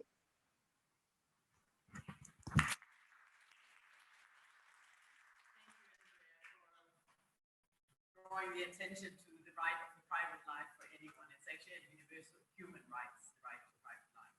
And this is often a little bit understood also that, or misunderstood. I think that, that people with families have special needs. I think the COVID times have also shown that people people who are not necessarily married, who live on their own or who are more isolated. For them, this has been even more difficult for those that have had a family or have had people around them. So, you know, I have also until I met my husband very, very late in life. So from I was maybe 20 until I was even younger, 18 until I was maybe 36 or 37. I was traveling around in humanitarian crisis. I lived in Sudan and South Sudan. You know, there's a lot of women in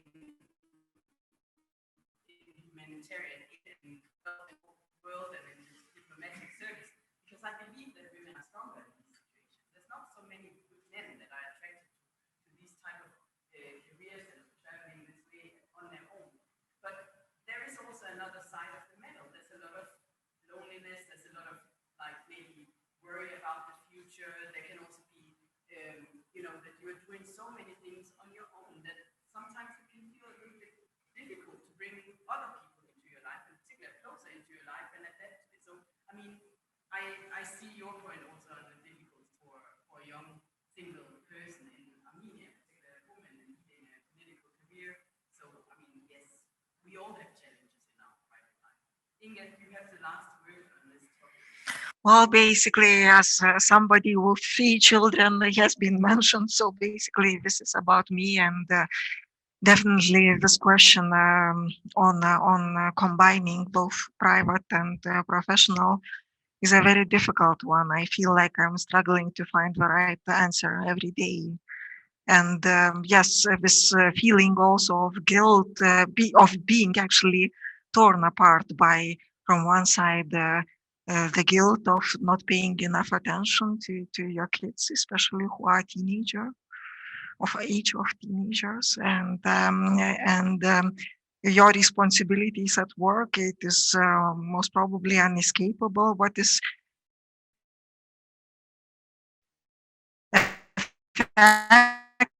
clearly that really successful professionally unless you can rely on the support of your family. First of all, your husband, but also your kids should tolerate actually the fact that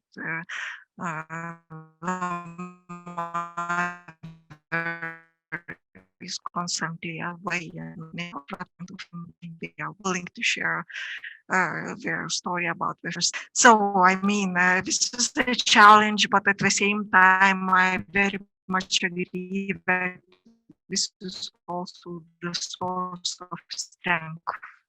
And especially when you are moving to another country, most dear people for you is very much, something which helps a lot.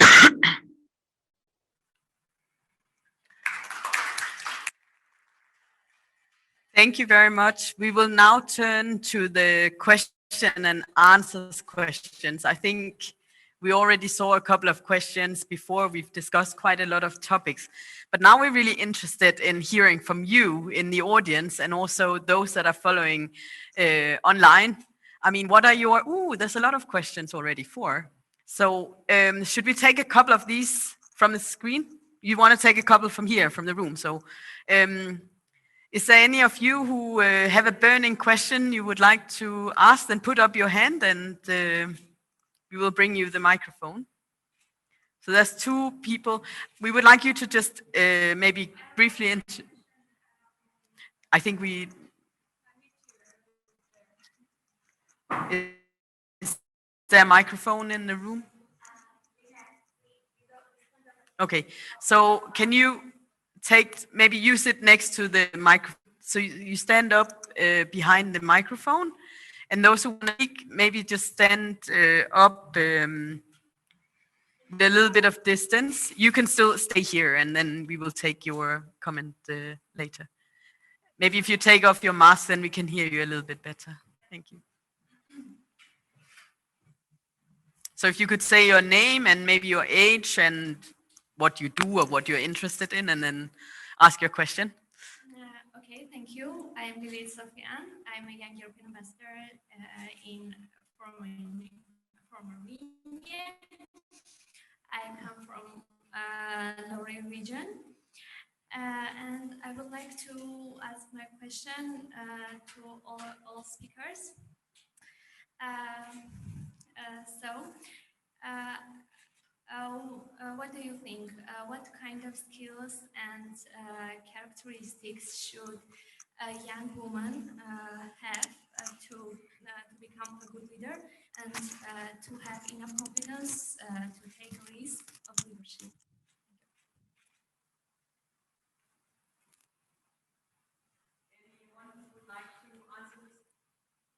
Sorry, anyone who would like to answer this question? Yeah, go ahead. I think that first of all, the young woman must understand that there is no standard type of a leader woman. Just the young girl has to believe in herself, try to be herself, understand that all leaders are different and there is no standard procedure or no standard characteristic for everyone, and not to be afraid to be weak, not to be afraid to be strong, and not to be afraid to listen, and not to be afraid to speak. So when it's time to listen, when it's time to speak, it comes with experience, it comes with life, with years maybe just it is in yourself and you just have it, but no realize it. So I think that the first thing is to understand that you have just to be yourself and not just a person who it is very important for me because when I start to fake mindset, I fail because personally I appreciate that frankness in my surrounding, and I myself try to be myself, try to be frank, try to be honest, and that's it. You just have to be yourself. I think my answer is that.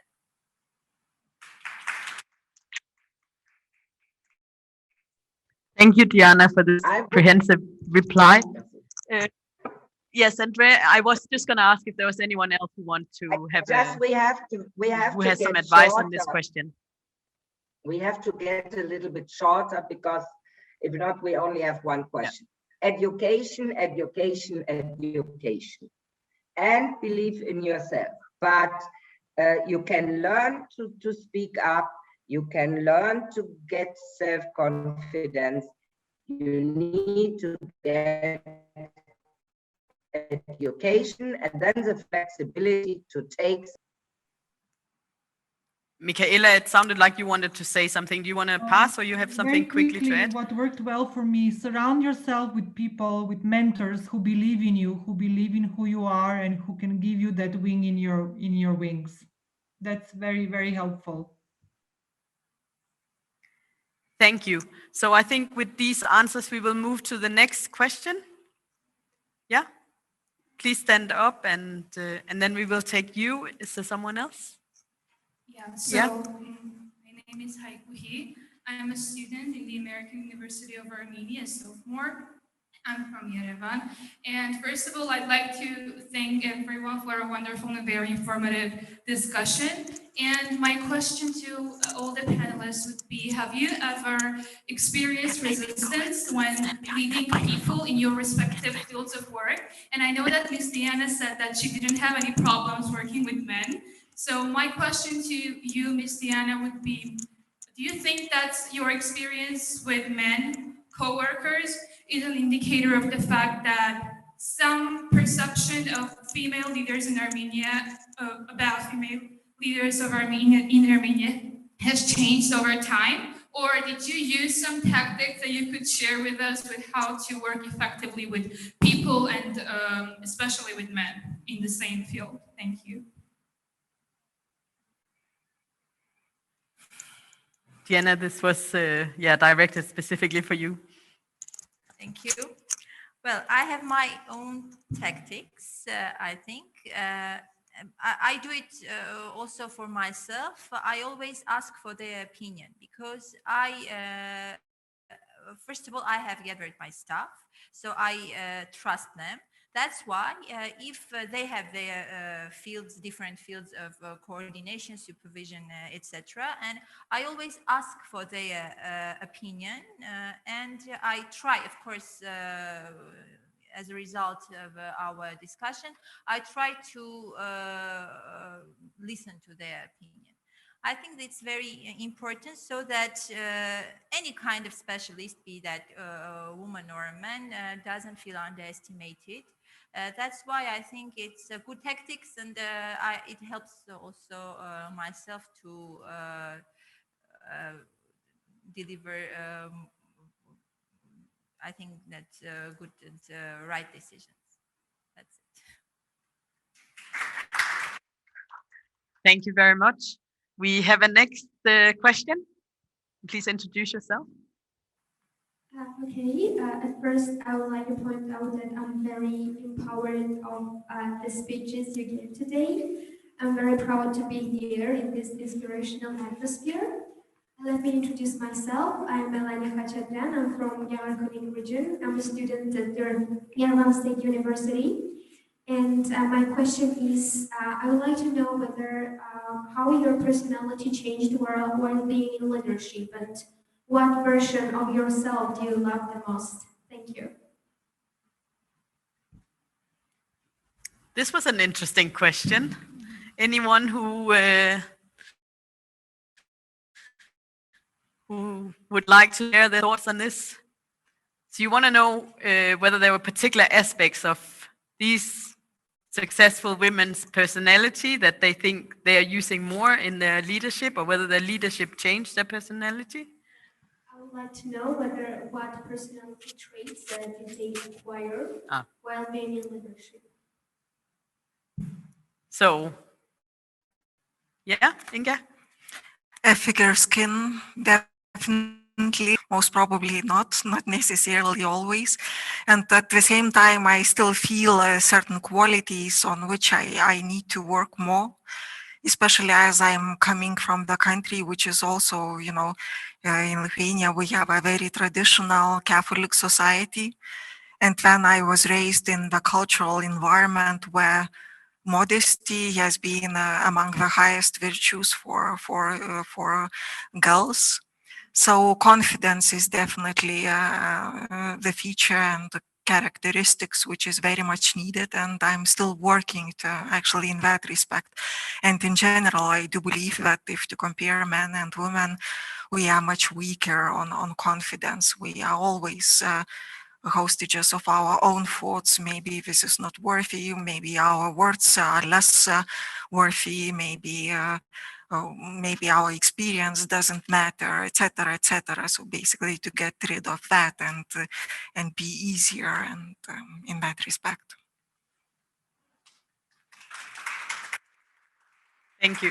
I do think in general, women maybe we question ourselves much more. We often hear this in this type of discussions, that men just do things. It's the same as the very stereotype example of a man and a woman look at the same job advertisement, and there's 5 points of qualifications or experiences. The man fulfills 2 of them and he applies, and the woman only fulfills 3 of them or 4 of them, and she does not apply because she doesn't feel she has 5 of them. I think we need to also just go a little bit more with the flow and believe in ourselves, and sometimes just do things, not like without any background or experience. But I think this is maybe also from my experience, I think that, sometimes you should not question yourself so much. You should just do things and then, believe in the best. Most of you are well educated. You are very capable women. All of our panelists are very capable and are very qualified, well educated. We can do things. Diana, you wanted to add something? For myself, that I have just started to take criticism less painful. I think because a politician has to be open, has to be ready to feel criticism. That's what I have gained. That's what. Thank you very much for sharing this. So I believe you had a question also. You can go to the microphone. Any other takers after this question? Okay, over there.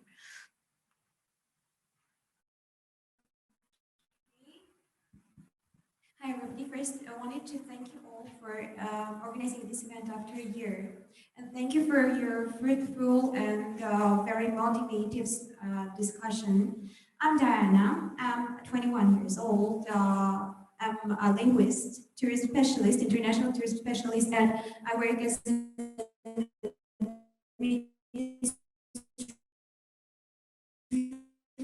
agent and probably I had leadership skills but didn't know from what to start because a lot of times emotional issues like they were obstacles for me or like give a lot of part to this very and I wanted to ask, did that like break you during your life, like during your career, creating your career? And what will you advise us? Like, what is your advice how to overcome our stress, etc., during our life to achieve our goals? Thank you.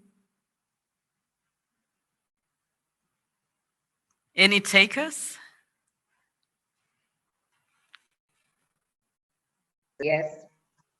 Also, first of all, I think emotions are not negative. Michaela said the right word. Empathy is a strength. And if you have emotional empathy, this can really help you. This is something I experienced in my life. You see, to cope with stress, each of us has to find the own way. But I always experience that it is good if you are preparing yourself, that you try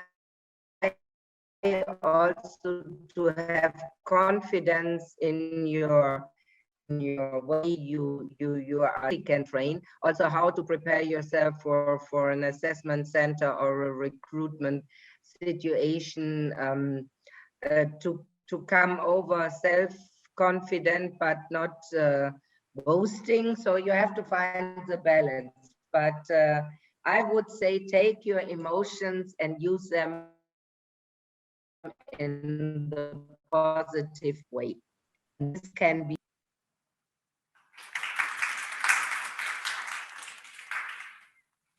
Any others, or should we move to the next question? Okay, let's, there was a question from over here. Yes, hi everyone. I'm Lilith. I'm from Gyuri, and I just want to ask one question about not. You talked about more governmental and about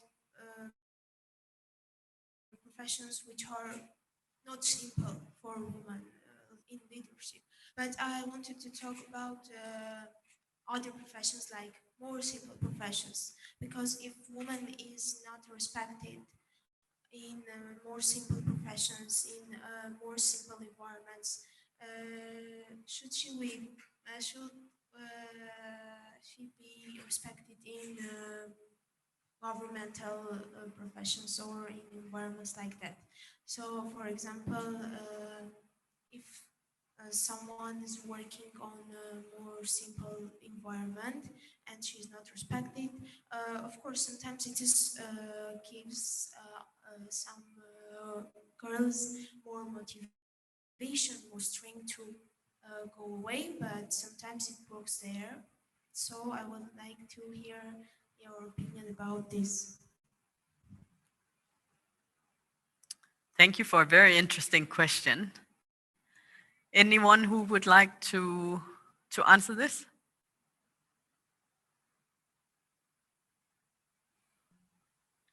Okay, maybe just to, if I may, just to break the ice. First of all, I think there is no simple profession. It's about how you do your job and how good you are at it. And again, to mention COVID, we saw with COVID that many professions that we undermined, that we never thought are critical for a society to function, turned out to be critical.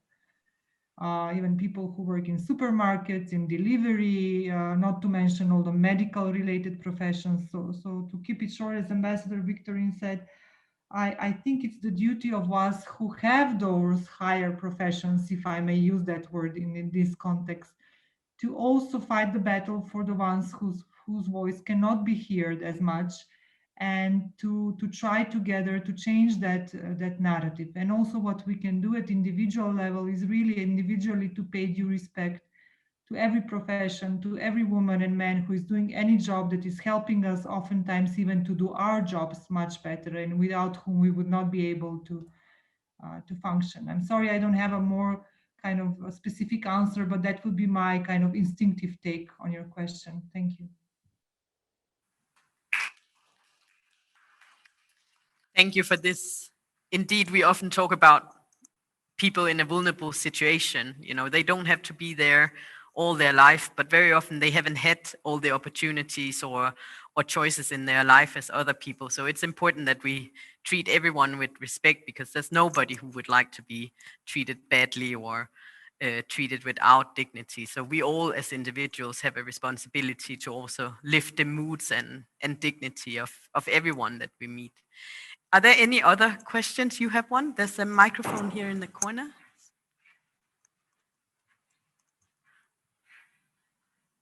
Please introduce yourself. Hello everyone, I'm Mariam. I also study at the American University of Armenia, and my question is kind of very practical. As we women always encounter situations when we receive sexist comments, or like we are in situations when, as you said, they are challenging from colleagues, from men colleagues, how to behave in those situations, not to how to stand up for yourself and not be viewed as aggressive. That's really something I'm struggling with. Thank you. Thank you. Finally, a little bit more talk about harassment and equal treatment in the workplace, which is very important and is a big issue, not only for women, but also for some men. I don't know, is there any of you who would like to, yes, Andrea? Yes, gladly. Yeah, because I think this is a very important topic and it is necessary to tackle it. And actually, sexual harassment is even a stronger form and can really offend and violate people. I think this is not only the question that you have to yourself to get stronger. It needs to be in a legal framework, and I'm deeply convinced of this. We started 15 years ago in the German system, and I think also 5 years ago in the EIS system, really to develop a structure, what you do in order to get a protection. And somebody who feels harassed by colleagues, whether it is now really sexual harassment, this is even more difficult. But there must be a legal background behind. Before you have this, you first have to get to in contact with friends. If you have a good superior, go and talk openly with him. But it can be that this superior is the problem because he tries to put everything under the carpet and is not taking it up. But then I would say go to an institution and try to get legal advice, because too many people, and I would not say only women, yeah, you have the whole Me Too movement all over Europe in the meantime. It can be also a male colleague can be harassed, and it is important that we stop this together. One of the advice I always give, look for a network. Look that you have friends where you can rely and really exchange to get also their views how to react in such a situation. But this needs to be tackled, and this is a serious problem. Thank you so much, Andrea. Maybe if I can add, I mean, if you're a student at the American University, this is one of the most progressive and best universities in Armenia. and there's currently female rector. That's probably other women in leadership. If you are a group, I would also take a conversation with them, suggest that it's discussed and see what can be done. Maybe it can be discussed a little bit more openly at the university that this is actually a problem that the management needs to deal with. I don't know the rector personally, but I know she's from Scandinavia. She is used to dealing with these type of issues in her upbringing. And in Scandinavia, on a rector, there would be an expectation that the manager would deal with this issue. So this is maybe also a little bit more of a concrete advice, but I would fully agree with Andrea that you know, you need to look at the situation, create a network, talk to your friends, figure out how to do this. And very often in these type of situations, it's also very good to like throw a joke or like embarrass the person who's actually saying this, because it's just not all right to do this, you know. But I think most women have tried this. I've tried it also. It's not very nice. And we do get a bit put aback by this because it does feel that you don't have any value or someone is really stepping you on your feet. So I'm sorry that you've had these experiences. Yes, sure.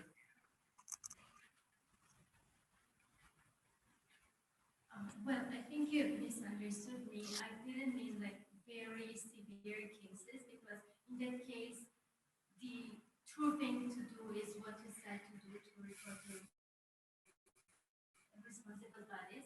But for instance, when someone, a male colleague, doubts your ability or just says that you're not capable of doing this, how you act in those situations?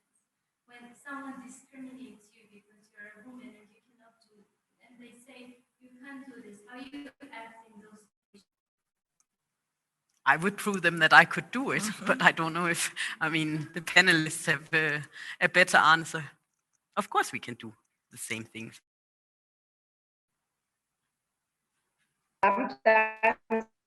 Sometimes it's better really to prove. And what I can advise that you have is a wonderful meeting where the directors look at you like you are a ghost. Yeah.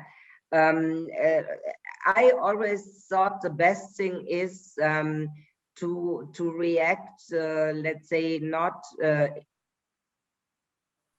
in this case, not emotionally aggressive, because one thing we have to know, and that's a little bit what Michaela also said, you have to know your appearance, and you have, for example, to know your voice. There are women, when they get emotional, the voice gets very high, and this sounds interesting for your partners. And this, you have to know, somebody has to tell you that you are sounding like a little Mickey Mouse, which doesn't give you an impression if you want to have a strong argumentation. But this can be trained. So that's what I say. In these situations, my advice is build networks within the university, but then also afterwards, when you find a job, look for friends and exchange views. Men are doing this for centuries. We should also do it. And there is, for example, I can tell you that my first management seminars I did were management seminars for women, in the understanding that you have a different approach.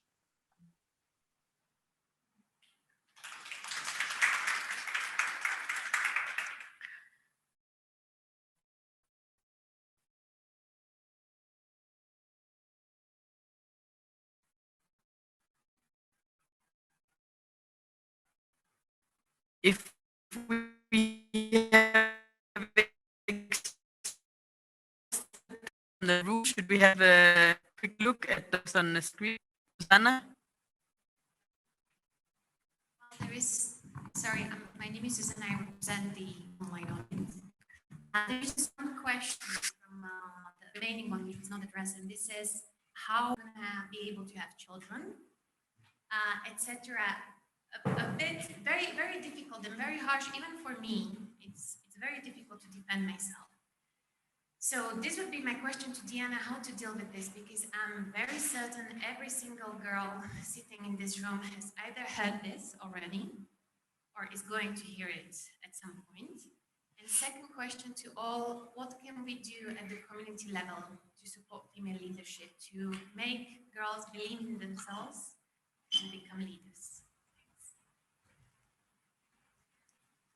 Jenna, do you want to Well, try to answer these questions? I have heard all those statements for myself too, but I have to take that easy because that's my reaction. And in the second part of my answer, I will say what I think we have to do for that. I think first of all, there is this struggle of generations because personally, I have heard those statements from an older generation because they were used to get married in in 20s.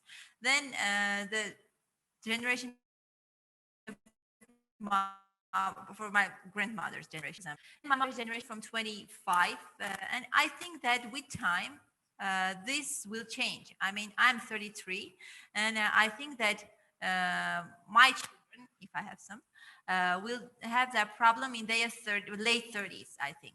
I mean, we just have to realize that it is normal in countries like Armenia, but it doesn't mean that we don't have to change what is normal. I mean, we have to think that it's normal in order not to suffer from those opinions, but we have to realize that people like us, women like us, have to change that stereotype and that cliche.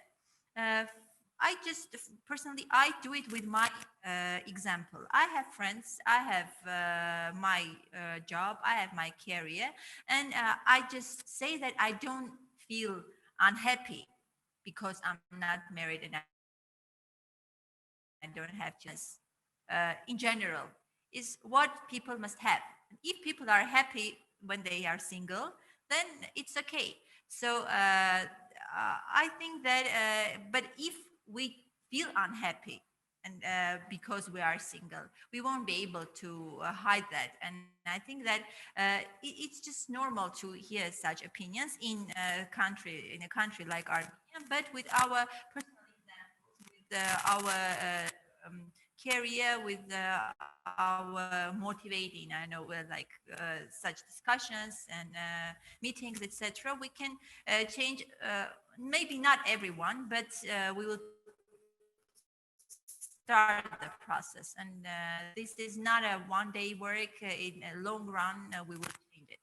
I think it just has to take time, I think.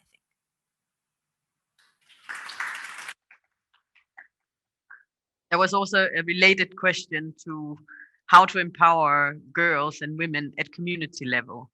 Would you like to share a little bit your views on that, maybe from the Izmir scene or a smaller community that's not Yerevan, a little bit distant from the capital? I have to return to my previous answer. I think that, and to our previous topics, I think that women, first of all, must realize that family life, not a private life, but family life, is not an obstacle to build a career and just to believe in themselves. And personally, in the municipality, I try to recruit women, to empower them, to encourage them to apply. For example, if we have vacancies in the municipality, I always try to motivate women to apply. And I can say that during my term, like 4 or 5 women have passed the exams and been appointed as heads of division.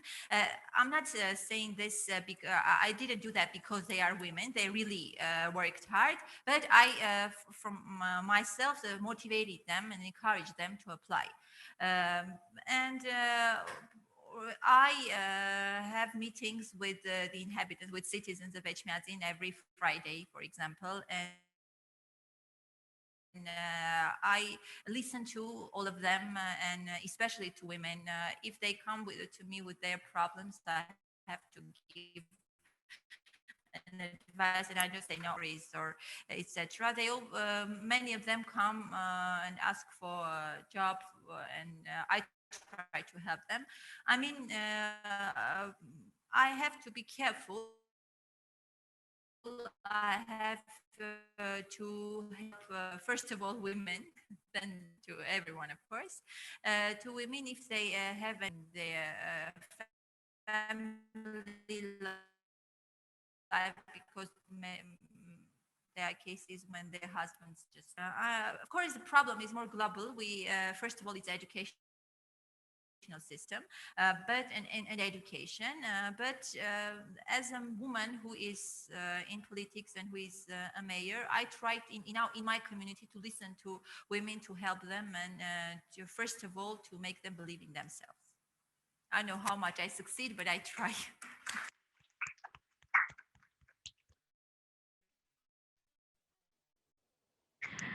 On this very positive note, I think we have gone a bit over time for this event already. Sorry. And I think we have had some very, very interesting experience sharings from our panelists this evening. There's been very, very interesting questions also. And I think we have discussed some topics that deep inside are very close to the heart of all of us, because I believe that most of you would like to see many more women excel in their career, and particular for these young women who are sitting in this room with all their talents, aspirations, also sometimes feeling put down by some of their male friends and colleagues, and are wondering how to still succeed, and from where to get the strength to continue, and maybe having a dream inside themselves that they would really like to pursue. And this event was also organized for you to hear from women who have really succeeded in their career, who have a long career behind them, and whose career is not at the end yet, far from, and who will excel even further. I believe that very strongly. And to share a little bit that many of these experiences that you are having, and some of the questions you have, are probably some of the same questions that they had when they were young, and when they were aspiring, they were learning, they were getting their experiences in public speaking, in their study life, in their first jobs, maybe their first political activities, in their first exposures to leadership positions. So I hope that this was useful for you, and that you will always remember some of these advices when you're doubting yourself, or when you have a moment of doubt whether this is actually what you really want. And sometimes it's also important, maybe as Michaela alluded to, I'm also a mother, my children I have twins, they were 1 year old when I started here. In my job is far from as demanding as the 4 panelists, but it's still a demanding job. And I was doubting whether I could really do this. You can do a lot of things, even some things that seems inhuman, but maybe we cannot do everything 100% correct. You have to choose your battles, and you have to choose which things that are really important to deliver on, and do those good, and those things that are maybe not so important, then you have to not prioritize those. And this, whether you're a woman or a man, you will have to make these choices. So all the best of luck to all of you. I don't know if there's any of you, maybe Andrea, do you want to pass a final message to the young girls who are with us before closing? Yes, I love to. Also, it was a pleasure to see you. Also, I only see the ones who stood up. I think it is great. We should continue this. Let's make it a sort of serial where we then also can discuss other questions. And I just want to pass a message to you: just try. Don't see the negative side. Really try to live your dream. It is worthwhile. It is sometimes difficult. I think nobody will say it's always easy. But if you create also your own, I will gladly do, then I'm convinced you have so much potential, you will go your way. And let's say the more traditional people, who perhaps still exist in this country, like in my own country, and I'm sure Inga can say the same, we will convince them. It takes a little bit time, but we will work on this. Thank you so much. Thank you, Ambassador. With these words, I would like to invite you for a little networking event. However, given that the COVID figures are increasing, we would like this to be a safe event for everyone. So there's a small buffet in the drink, enjoy yourself, but please also remember to keep a little bit distance, keep your masks on, of course not when you are eating, and then I hope you enjoy yourself, and we really hope that we can gather another time, as Ambassador Victorine said, to discuss other topics that could be helpful for you looking forward and in achieving your goals and your dreams. And last but not least, I would like, on behalf of the European Union, to thank all four panelists, Ambassador from Lithuania, and Diana Gasparian and Michaela for joining us today and for sharing really personal experiences and tips and advice. I mean, I think this is always very useful, and it was really interesting to get to know you all four a little bit better on that account. So thank you very much, and let's go out and toast to women in leadership. And at home, I hope you will also make a little toast to women in leadership and join us in your minds. Okay, I said I will drink a glass of wine on your future. That's what I wanted to say. So enjoy your evening. Thank you very much.